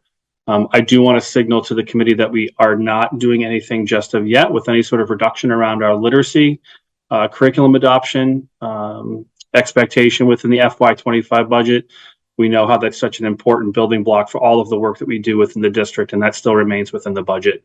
That's just, quite frankly, a removal that would just, at this point, we don't feel like it's prudent to do so. So some quick updates to health insurance. Our rate from the Massachusetts Interlocal Insurance Association came in. Our rep has given us a quote of 4.12% increase as of right now. That is not making any adjustments to our current plan and how the setup and structure is. There was some adjustment to budgeting counts. So, we build in a buffer. However, I was reminded through the insurance advisory committee process that we do have one plan that we're not accepting any new membership to. So if somebody comes in new to the district, there's two options, not full three. And if somebody wants to switch plans within the district, they can only move to the other plan that's available. They can't go to this third plan. It's sort of grandfathered in still. So I removed those buffers as well, and the resulting decrease the operating budget is $161,000 in the cost, estimated cost of our health insurance for next year. The insurance advisory committee is still reviewing the potential changes to plans, and we'll talk about that a little bit further on. So I'm going to turn it over to Superintendent Downing to give an update on our enrollment-based staffing with regards to our sections across the district. Thank you. As you know, we have our class size standards of 24:1 for classrooms 3 to 12, 22:1 for kindergarten, first and second grade. In the budget for MRE, we had forecasted a kindergarten, fourth and fifth grade section. These are not currently sections that are at MRE. We feel like we can pull them out at this time. One is based upon that currently at kindergarten, we have 52 students enrolled for next year. And so there's a high probability, although not a guarantee, that kindergarten enrollment standard will remain 66 or below, that maintains us in those standards. And in fourth and fifth grade, we think we'll be able to remain within that 24 student ratio standard. And also remind the committee that embedded in those numbers are students that do not access the classroom for a great majority of the day due to the specialized nature of their instruction in a pullout setting for a specialized program at that school. So those are three positions that we had built into the original budget that we're going to retract right now. And so in retracting a kindergarten position, we also retract the kindergarten instructional assistant position, which is not a current employee. That would be an anticipated employee from the system. Looking at our courses, whoops. Oh, sorry, folks. There we go. Looking at some course consolidation at the high school, we are able to determine that we can contract some sections of courses in the world language department that will then allow us to continue to teach the same courses and the same languages at the high school. But because of their class sizes, we're able to pull some sections together, and that will result ultimately in one FTE. And then we also have a center school classroom, which is a current fifth grade classroom that is near the threshold of the 24. It would be 23 students and 24 students. And that particular grade level, the historical analysis shows us that there's a 0 to 1 student change annually, but it was something we'd have to monitor. But to get there, we know we have to look at these things, and we know that those class size limits are thin, but they are currently under our thresholds. So when you reduce those elements of the budget, the total estimated cost of that reduction is $378,881. So as we said, the other lever that we looked at to bring down our assessment structure to the town is increasing our offsets to the budget. So one lever that we always know that we take a look at as a school district and as a regional school district is our excess and deficiency offset. You may recall from, I think it was October even maybe, that we talked a little bit about excess and deficiency as far as how it was structured and built. So this year, we have a certified excess and deficiency balance of just over 2.4 million, which is great. However, given where our budget is at right now and what our assessments look like to the towns, we're looking to increase that excess and deficiency offset from 1.2 million, which what it was the last several years, to 1.7 for next year. So the offset impact to the operating budget assessment ends up being a reduction of $500,000. I hate to crowd slides, but I did put in here a historical look at what our certified E&D was. And of that certified E&D in a fiscal year, what did we use as an appropriation to the budget? What balance did we leave remaining in that excess and deficiency fund? And then what that balance was as a percentage of the entire certification. So you can see, while we're sort of on the healthier end at 1.7 compared to where it's been, we've been higher as far as what our percentage is. We've been much lower as well. But as you can see from a strictly dollar balance over time, we're sort of in a healthy position. But again, I caution the committee, and I just want to signal that, you can't guarantee an excess and deficiency is going to come in the same year over year. So we just have to be thoughtful about that. School choice tuition. So we know that we increased our school choice seats over what we had as we reopened school choice in a strategic way in certain places with specific numbers. This was not in place when we created the FY24 budget. So in creating the FY25 budget, we know that we can bring in approximately $165,000 in school choice tuition next year. I sat with Kathleen Leonardi, who's our data specialist. We went into the security portal. We looked at all of our rosters, and we can use this as a tuition, or excuse me, as an offset to the budget of $150,000 to bring down the cost or the budget for our health insurance. I just want to be clear that our cost does not change. So we're just bringing down how much goes into the operating budget, or what is paid from the operating budget towards health insurance.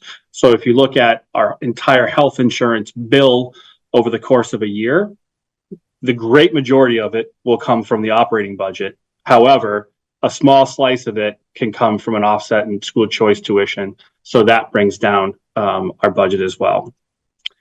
So here's a summary. May I comment on that slide? Sure. I just want to comment here that as a policy decision, last year this committee elected to open school choice based on a recommendation from the school district in a very sort of targeted and specific way based on grade levels and based on responsibility in ensuring that it wouldn't trigger additional staff. So the revenue that was able to be brought in through additional students who we welcome to our school district, we did not add any additional staff, yet we were able to yield some additional funds to offset our budget. Ross? So here is a summary of all those reductions and offsets, and what it yields is a total reduction to the operating budget assessment of $1.2 million. And the result, obviously, in the operating budget is reflected here. And here's where you can see the real impact of that $1.2 million. Again, it's not at that 1.5 that we were aiming for, but we got to 1.2. And it certainly brings down the operating budget assessments to our towns. Again, the capital debt assessment's not going to change, but we can see where the percentage changes are right now, and what their total operating budget assessments are for each three of our towns.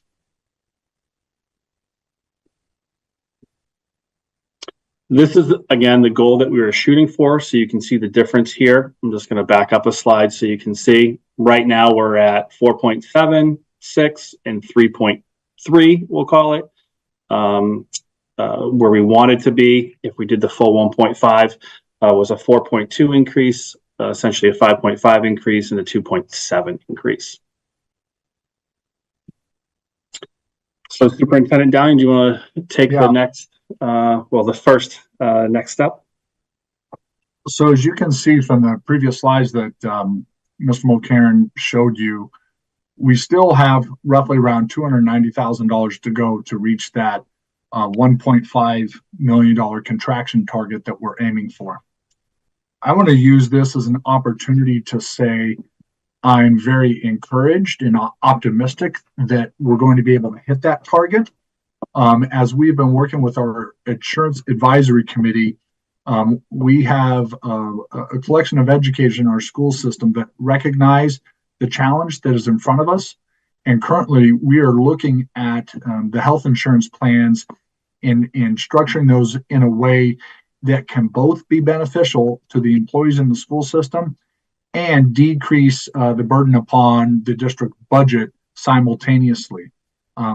we've had some conversations and we believe that we have a tentative agreement there. I shouldn't say we believe, we do have a tentative agreement, but that agreement needs to be ratified by both the school committee and our bargaining units. So we can't release that information publicly tonight, but the meetings that we've had in recent days are highly encouraging that the result of that will take us over that $1.5 million threshold. Mr. Mulcairn. Yep. So for next week's public hearing and school committee meeting, we'll have an update on where that insurance update will land as far as a dollar number and what the final impact is to our assessments. And then obviously the budget is put before this committee for vote the week after that. And then it's off to our annual town meetings for our presentations and votes by our member towns. My apologies on this slide. The very bottom there is not updated. I had myself convinced that it was updated, but I had updated the slide for the joint FinCom last night. So I'll update this and get it to you. But obviously we've made a lot of progress on our timeline and we're nearing the end. And we're, like Superintendent Downing said, we're getting signals that we're headed towards a good result in getting to that $1.5 million reduction in our operating assessments for our towns.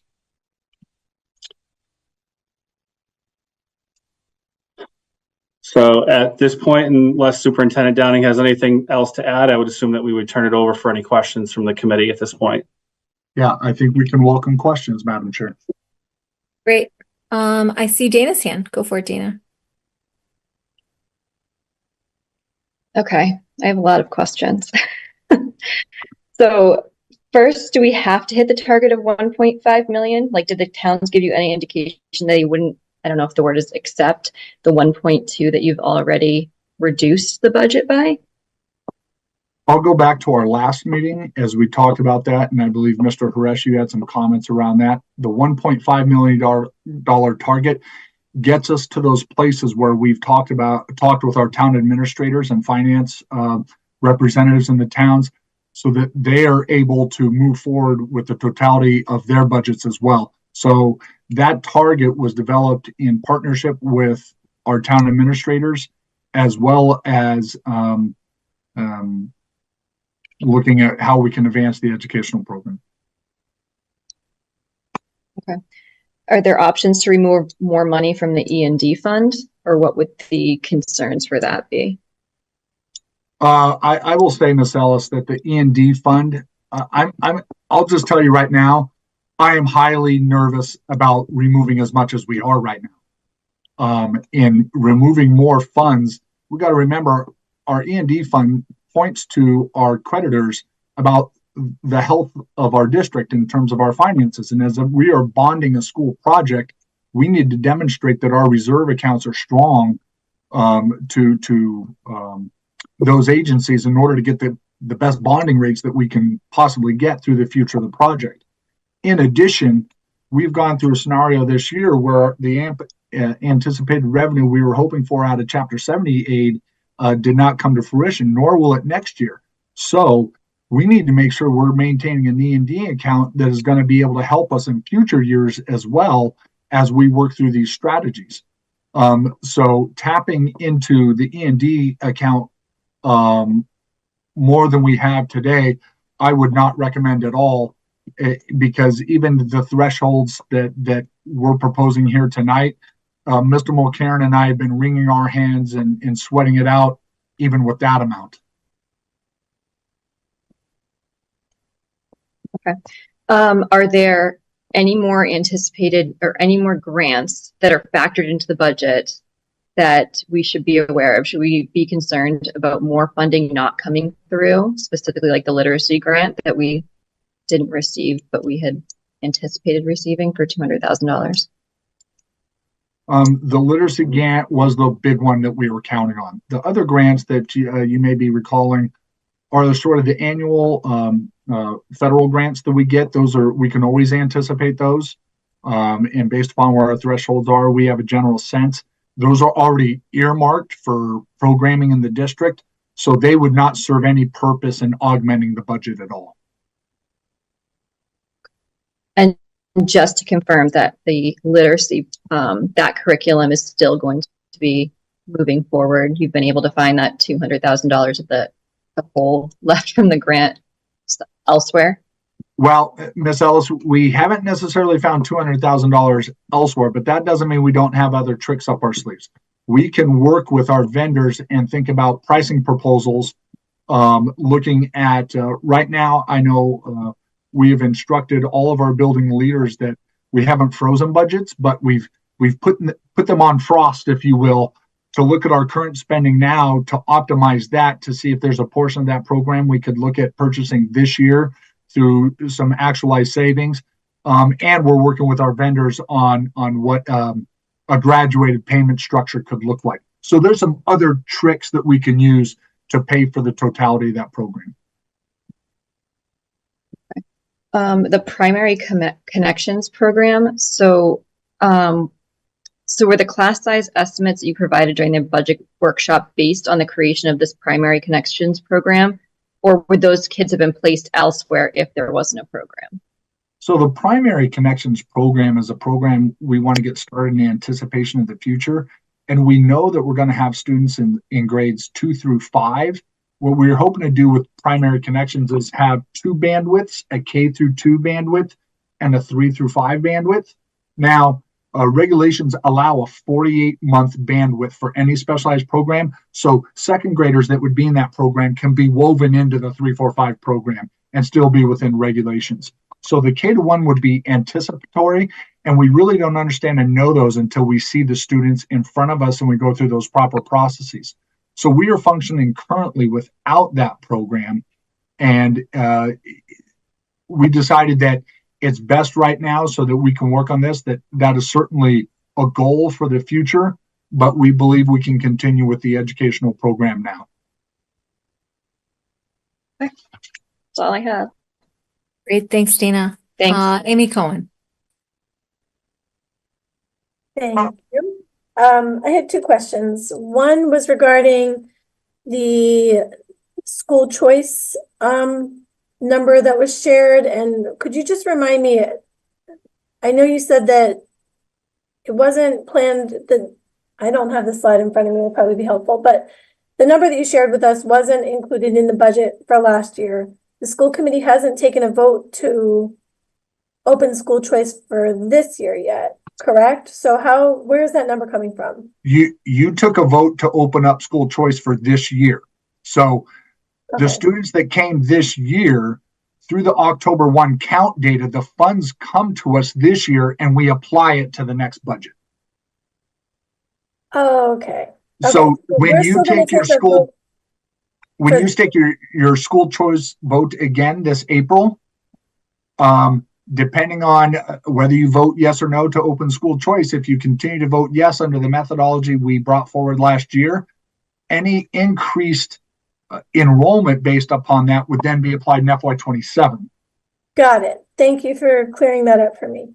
I would also just add those students that came in this year to school choice will not leave us if the committee does not open up more seats. We'll always have that income every year. Yeah. Until those students graduate, right? If no other additional seats or students are brought in, those students would continue to bring in school choice tuition until they graduate. Okay, and then I just have one other question regarding the world language classes. So I think I heard you say that there wouldn't be a change to the courses that are offered currently. This would just be consolidating sections while remaining under the class size count of 24 per classroom. Okay, that's important to me because I recall that our strategic plan, I think, actually identifies growing the world languages program. And so I just want community members to be aware that, that there's fiscal realities associated with these things, And Ms. Cohen, those are 2 sort of parallel tracks, if you will. when we talk about growing the world language programs, we know we have goals of bringing in a Portuguese program to the high school. And when we have the opportunity to do that, and students choose Portuguese, they won't choose other languages. So the FTE still will balance out over time. So that goal is around the breadth of course offerings in world languages as opposed to the number of courses, if I'm making that clear. I think so. I was thinking more in terms of starting world languages earlier. I think that's something that's been kind of Yes. identified as a goal, a long-term goal. And Yeah, absolutely. and so I just want to make the point publicly that there's a lot of things that parents want for their children's education, but there's also a lot of discussion about, you know, how much our taxes increase, and we can't do it all, you know. So Thank you. Thanks, Amy. Over to Mike. Thank you. The conversation about trying to hit that $1.5 million, I believe you call it a contraction. That's sort of a seems like a convenient word. Is that right? A contraction? A budget? Well, I landed on contraction, Mr. Haresh, because it's not as if you're cutting the budget. It's cutting the budget and offsetting it with revenues. Yeah. No, that's a fair term. I just wanted to make sure I was using the same thing. So when we got certified with our E&D at 2.4, that is by far the highest we've been in the past several years, and it felt like a relief. And then it felt like we, in order to meet that $1.5 million contraction, we had to then withdraw, and we're still ahead of where we've been, but certainly well behind. And I'm wondering, because our E&D balance is so important to the fiscal health of the district, I wonder if there are options that can be provided, or at least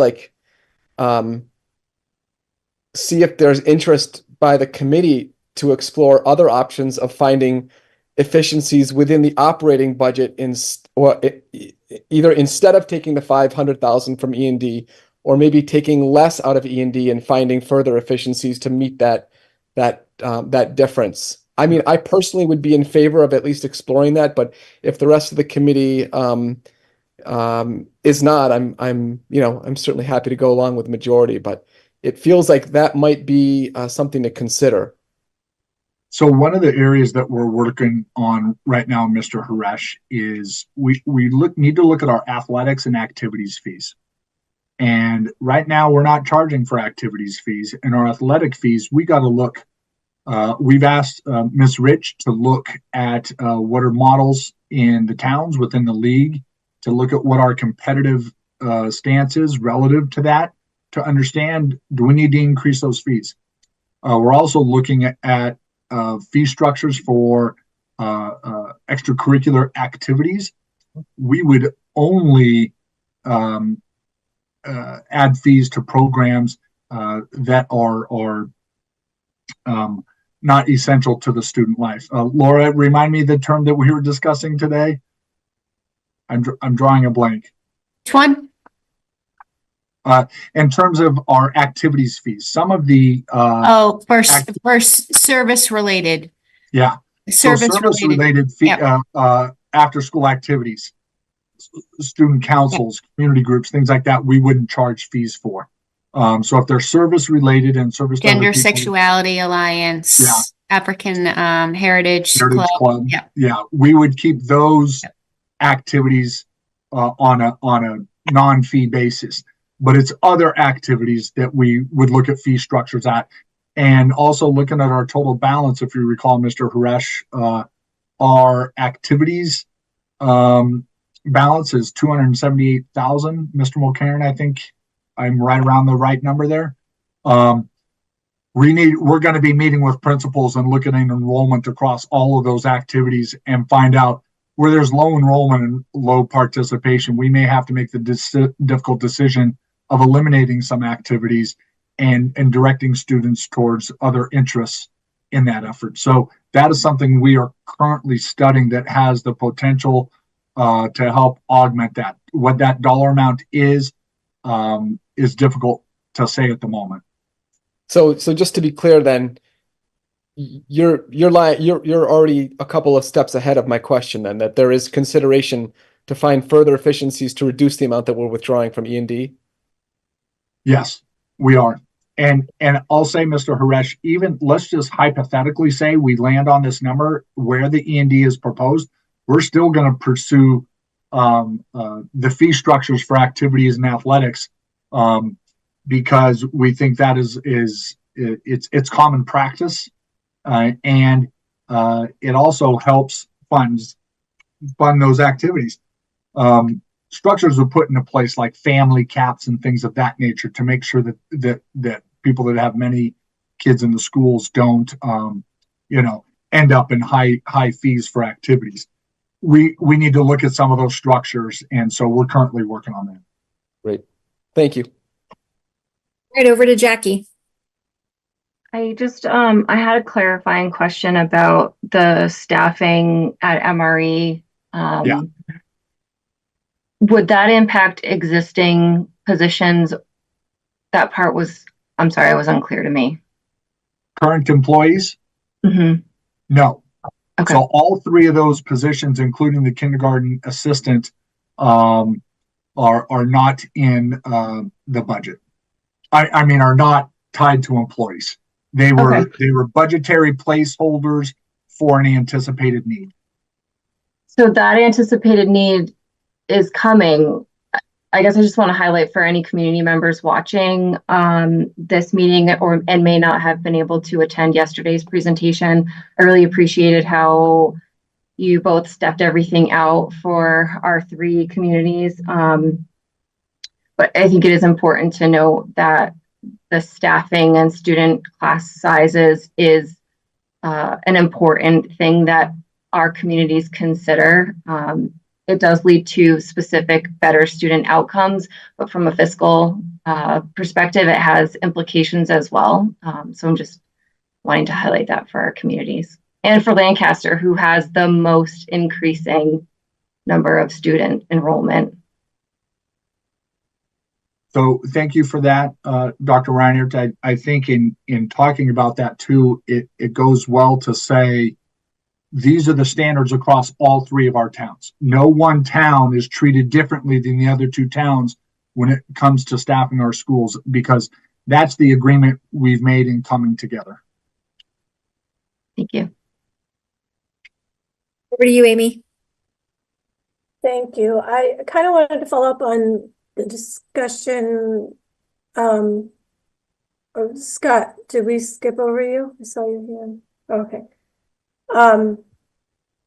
About the extracurricular fee structure, and kind of flip it and ask about stipends, because I know that stipends for those activities are set in negotiated collective bargaining agreements, but I'm wondering if that is something that will be reviewed, because it's my understanding that those stipends, it's a decision each year which stipends get funded and which don't.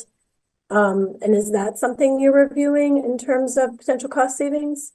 Ms. Cohen, you said something with different words that was the same thing I said earlier. So I'm glad you said it that way for those that are looking at it.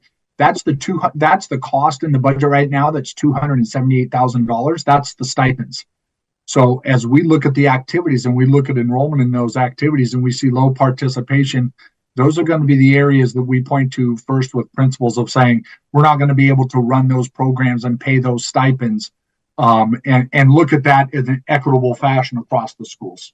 So yes, we're looking at both sides of making sure we're offering extracurriculars that are the extracurriculars our students are asking for, but doing it in a way that almost applies sort of like not the same as our class size standards, but I think you get what I'm meaning. We have very, very intensive programs like robotics that is a year-long process that is involved in competitions, and then other activities that are not as intense as that. And so we're going to go through with principals and prioritize those in an effort to help with that scenario as well. So what our goal is to come back next week with a targeted dollar amount that we can look at in both those things. All right, so over to Scott. Thanks, Leah. So first, I want to commend the administration for doing such a great job of approaching the township's targets for the spending. However, I am going to say that by increasing the E&D appropriation to 1.7 million, I think it's fiscally irresponsible to do that. That's not a trick that we can repeat over and over again. If we had been, say, for example, using 1.7 million for the last few years, we wouldn't currently have the 2.4 million that we have in E&D. I know budgeting is a very, exercise that requires a lot of detail and even a little bit of luck. And we've been fortunate over the last several years to come in approximately $500,000 under budget. But, as recent experience shows, if we just have some additional needs, or if we have a bad winter where we have a lot of snow removal or it's extra cold and our heating costs are higher, we could just as easily come in on budget or over budget. So looking to use extra E&D to offset the budget, I think is, like I say, fiscally irresponsible and something we will not be able to repeat in future years. And, as our debt servicing goes up, we're going to be looking for more E&D money to offset those increases, and the money just won't be available. So, I'm going to reiterate something I said at the last meeting, which is, please come to us with some alternative ways to, what kind of program changes are available or other things we can do to reach the township's goals, or alternatively spend a little more money and don't quite get where the townships want us to get to, because, this is the consequence of having decided to build a high school. Is we're going to have higher expenses to pay for that debt, and we need to find ways to pay for it other than taking it out of E&D. So I appreciate that, Mr. Powell. Noted. The conversation we've had tonight regarding activities and athletics will support that. I will say there's no way that is not going to get us 500,000. It is only one thing to do. So, yes, we will continue to do that and come forward next week with the progress we've made to date. Yeah, I'll say that I would echo Scott's concerns. That bond rating is so important, and we don't want to cut off our nose to spite our face here by using E&D to keep the taxpayer bill low to then only have the bond go up. So finding ways to keep E&D intact is important. I think it's actually super easy to see E&D get depleted next year, and then we'd be in big trouble. So I would also be in favor of maybe going a little bit higher than the towns want, and maybe meeting somewhere in the middle. I'd just like to say, though, really quickly, as a reminder to everyone who might be listening, all 5 people or whoever, that this is the state giving us the lowest amount possible this year. And it's incredibly frustrating that towns like us are being told that we are only going to get the minimum increase, which is $30 a child. Although I think that what I heard you say at the joint FinCom last night was that we are among 212 municipalities that also had this happen to them this year. So we are not alone. We have got a statewide issue with the revenues coming in low, and the governor and the general court trying to cut back on us. And so this is not okay. This is not your fault. It's not our town's faults. And I just wonder if there's any effort to kind of seek redress with the legislature. So, Madam Chair, as a matter of fact, the Tri-County superintendents are meeting with our state representatives next Friday. And so this is on the agenda for us to address with those state legislators. And I know MASS is lobbying those efforts similar to last year. Those efforts were effective for school systems that were given the minimum last year, and it was increased to $60 per student, and some other systems to 90. So some effort was made there. So we will continue those lobbying efforts. I'll also, as I mentioned last night, E&D as a total pool for the Commonwealth over the last 2 years was funded at its statutory limit of a 4.5% increase year over year. And this year's increase in the total pool is only a 1.3% increase. And the governor's office is citing a leveling of state receipts this year as the rationale for some of the areas of the budget that are being leveled off, like the Chapter 70 funding. Yeah, I mean, this is an effect of our enrollment, everyone. And so if our enrollment continues to go down, we have a continuing problem. And so for all of our townspeople listening, that's on us, right? So and it may just be a natural progression of the census data. But this is it's not because the district is overspending, and it's actually quite the opposite. We are doing ever more with ever less. And, the formulas are kind of working against us right now. So, Madam Chair, over to you. I misspoke in saying E&D when I meant Chapter 70. I hope I didn't confuse anybody there. It's Chapter 70 that is the area. I will also let you know that MASS is going to continue to lobby for an increase in the percentage of circuit breaker funds as well as regional transportation. I know that Mars is having conversations around regional transportation efforts as well. So we're doing the annual dance of working with our state representatives in their committee work to get those increases through. That helps. Mike, did you want to add anything? Just real quick, I just want to reiterate that, everything that you said was true. Leah, everything you said was true. And I appreciate you bringing that to light and making that kind of public. We are a regionalized district, and all three of our towns have very different percentage changes. And I do not like to draw lines, but we have representatives from Stowe potentially suggesting that we increase our spending so that we don't have to reduce E&D. But remember, Bolton and especially Lancaster is paying considerably more. So I guess what I come down to is that I'm putting our faith in the good sense decisions that our administration is making and bringing options to the committee so that we can vote on the best choice that's best for all three towns.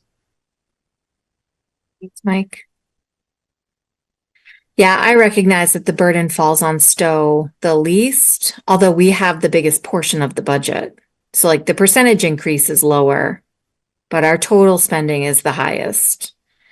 And again, I just want to reiterate that we don't want to cut off our nose to spite our face, because if we try to reduce right now and then our bond rating sinks and bond number 2 comes up in another year and the rate is at 8%, that's going to hurt way more for way longer. So, we're going to be paying that interest for however many years we take the bond out. I think, Ross, you said that these things can't be refinanced for 9 years.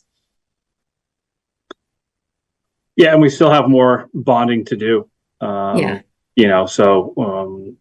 a bigger conversation there about where the Fed's at and where rates will be. We'll put our bond advisory group back together and do the very best we can for our taxpayers when it comes to the bonds. But again, we do recognize all pieces of using the E&D, and that's why I continue to put out a precautionary statement when I do talk about E&D. Thanks, Ross. Yeah. Anything that comes out of my mouth is because you told me. You guys told me, so I appreciate it. All right, everybody. So that's the budget update. Keep in mind that March 6th, everyone, is going to be the budget hearing. It is likely that we might have a regular meeting attached to that, but that is unclear at this point. We will let you know ASAP, but it will be a very short regular meeting if we do need one. But the hearing is on the 6th. We'll have a short presentation as we always do with the budget hearing, of the most recent information. And all of the public is welcome to attend and weigh in, as they always are welcome. And the budget hearing is virtual, right? Yes. Yeah. And Madam So Chair, if I yeah. may say about the budget hearing, we're going to put that information in front of you, in front of the committee and in front. So when we give the budget hearing, we'll give a very brief presentation on the adjustments based upon the conversation we've had tonight.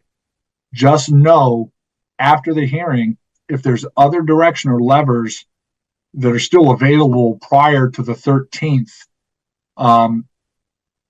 it's plausible. It might not be until the 13th that we ultimately land on our final budget number that we vote. So don't just assume that the March 6th number is the vote on the 13th. We present the March 6th number as if it is going to be the vote on the 13th. Listen to the feedback from our community and then listen to the direction and advice of our committee as well. Excellent. All right, everybody. So the budget update, we are through with that. We're going to move over to some unfinished business, and that is the district calendar and taking a vote to make those couple of changes that were presented at the last meeting. And so, Amy, could I rely on you for a motion? Yep. I move to approve the revised 25 to 2026. Did I say that right? 2025 to 2026 school year calendar as presented on February 7th, 2024. I'll second that. Is there any discussion? Madam Chair? Please. It is the 2024-2025 calendar. The changes we're making are for I the think that's why I 2024. paused. There was some dissonance, cognitive dissonance going on there. So Amy, will you amend your motion Yeah. to reflect that it's the 24-25 district calendar? You can just say yes. Yes. And I seconded it, so I don't mind that amendment to the motion. Okay. Scott, was that your discussion point? Excellent. Okay, anybody else? All right, let's take the vote. I vote yes. Joe? Yes. Amy Vessels? Amy V? Yes. Thank you. Shondor? Yes. Mike? Yes. Dana? Yes. Yes. Scott? Yes. Jackie? Yes. Sharon? Yes. Amy C? Yes. And Karen? Yes. Awesome. Thanks, guys. Moving on to subcommittee reports. All right, guys, here we go. The home stretch. Let's go over to budget and warrant. What's new? All right. So budget and warrant met on February 13th, which was the day before, I believe it was the day before the school committee meeting. So we did get an update on the budget timeline, which Mr. Mulcairn reviewed today. We did get confirmation of the E&D balance certification. We had a conversation about the formatting of revolving accounts and the quarterly reporting. And we had conversations about the circuit breaker statutes and regulations. We did decide that we will have a March 7th meeting after the public hearing, but before the vote. So that's going to come a little bit earlier than expected, but I think that's generally for one more opportunity for the subcommittee or the public to get together and have an opportunity to ask questions about the budget. Awesome. Thanks, Mike. Over to communication. Communication is moving right along with this school committee manual. One thing just for the committee to be aware of, the manual that we will be presenting to you for your consideration in as soon as we can get it on the agenda, I guess, is it looks very different than the manual that we have had. there are not, the content is largely the same. There are not big changes to content in the manual. There are some changes that have things that have been updated that reflect either current practice or changes in the law since the manual was last updated. But because of formatting, it will look very different. So just so you have that heads up that when you get this document, it will be challenging to side by side look at the two. You can certainly take the sections and look at each section, but the order is going to be very different. The content is largely the same. Sharon, do you just let me know when you want to get that on the agenda, okay? Yeah, we can get it on the agenda whenever there's room on the agenda. We have gone through the entire manual. We've done all of the updating. Right now, we're working on adding links and more formatting things. So I'm not concerned about the format so much in terms of presenting it to the committee. What I'd like Hey, to Sharon, can I just throw in the only thing that Yes. we still have to kind of really spend some time on is the appendix, part of the appendix. Yes. I think that's going to take us a little bit of time, a couple Okay. of those pieces. So we might just want to, I know we're meeting next week, so maybe we could get back to Leah then, because maybe we can take a look and see how much time we need. Okay. So there you have it. Awesome. And I think that we basically set a deadline on ourselves for like the next orientation, which is June. Getting new members oriented, like that's the tool, that's why the tool exists at this point. So anything before June is fine, I think. And even if it's not before June, it's still fine. You just let me know. Okay. All right, cool. Thanks, Sharon. Over to the school building committee and Joe. Thank you, Madam Chairman. My report is actually going to be in two parts this evening. So the first part will be simply an update on our last meeting and preface our next meeting.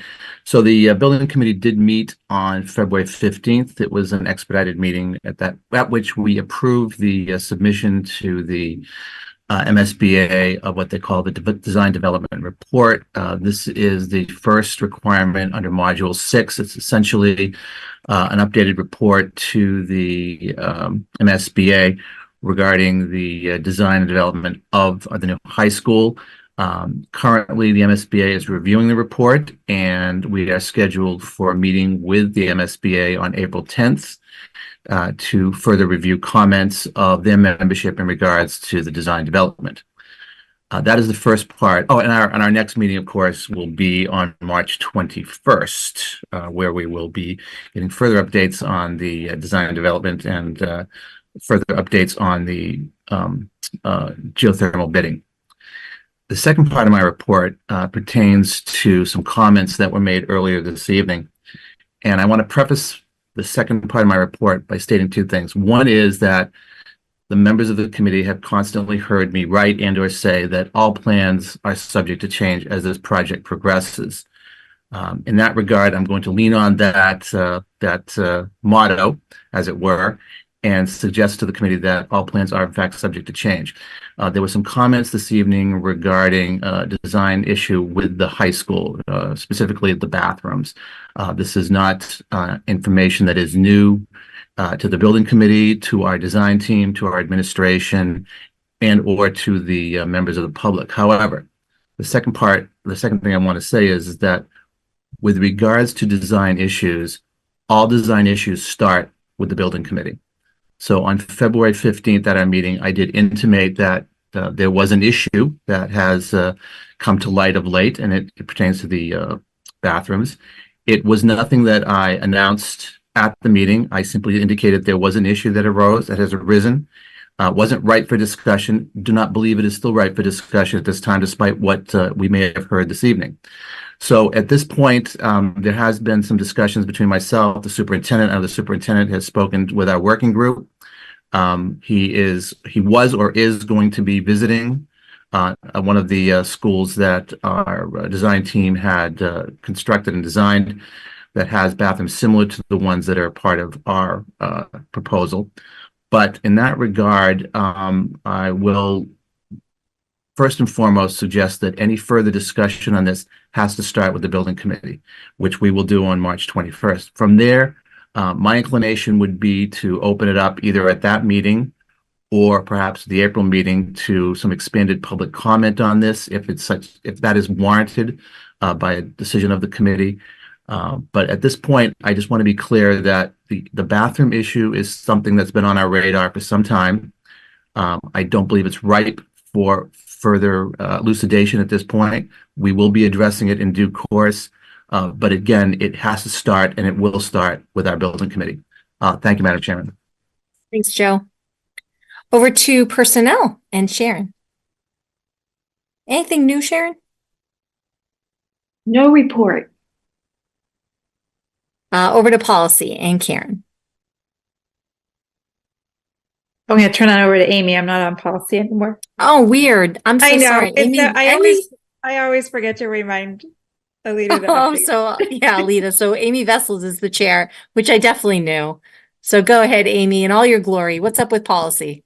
We're meeting this week. I guess I want to know when you were so we have those tech policies that we'd already looked at, and when did you want to put them on when did you want us to look at them at a school committee meeting? Are they ready to rock and roll? Yeah, they have been. But there's a lot of them. There's 10. Right.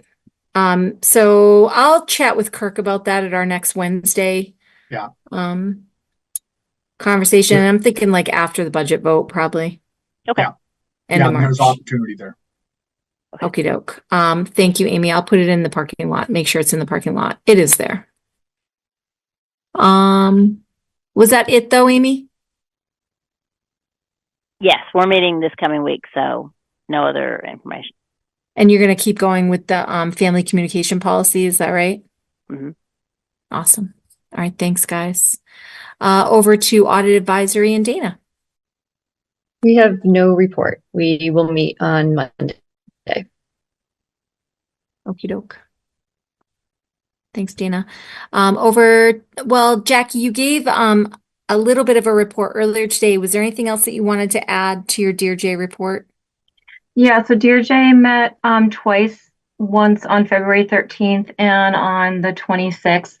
A lot of that conversation was around equity audit recommendations and just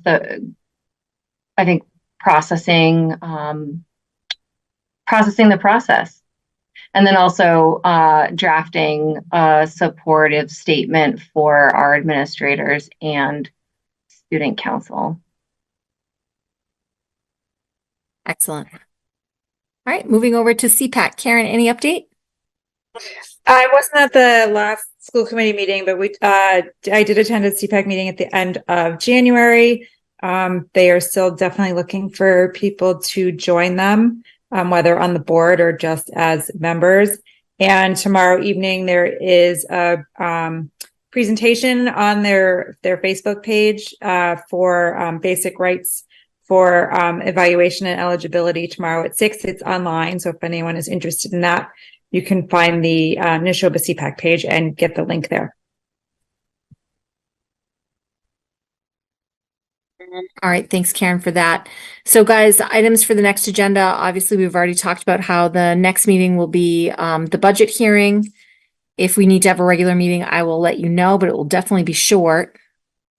And then we will have an in-person meeting, I'm fairly certain, on the March 13th date, which is also the date that we will take the final vote on the budget to submit to the towns, because the regional agreement does require it.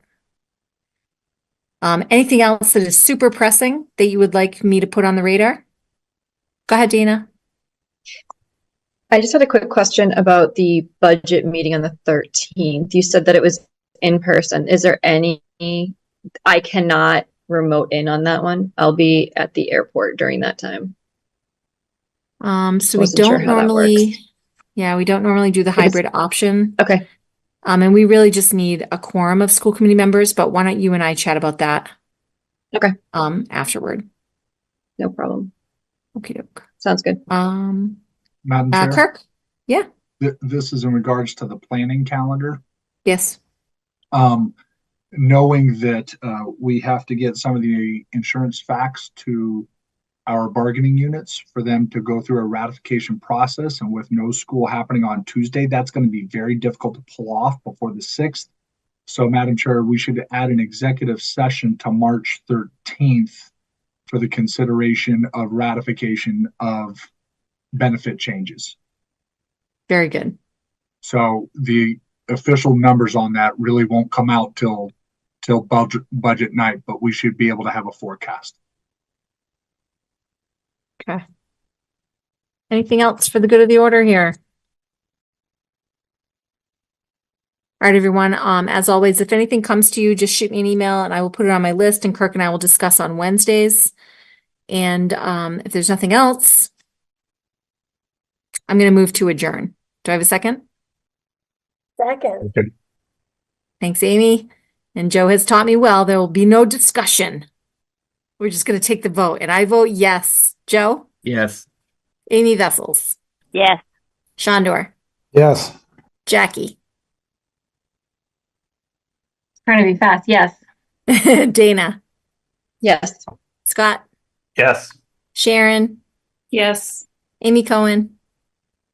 Yes. Karen? Yes. And Mike? Yes. All right, everybody. Thanks for your time.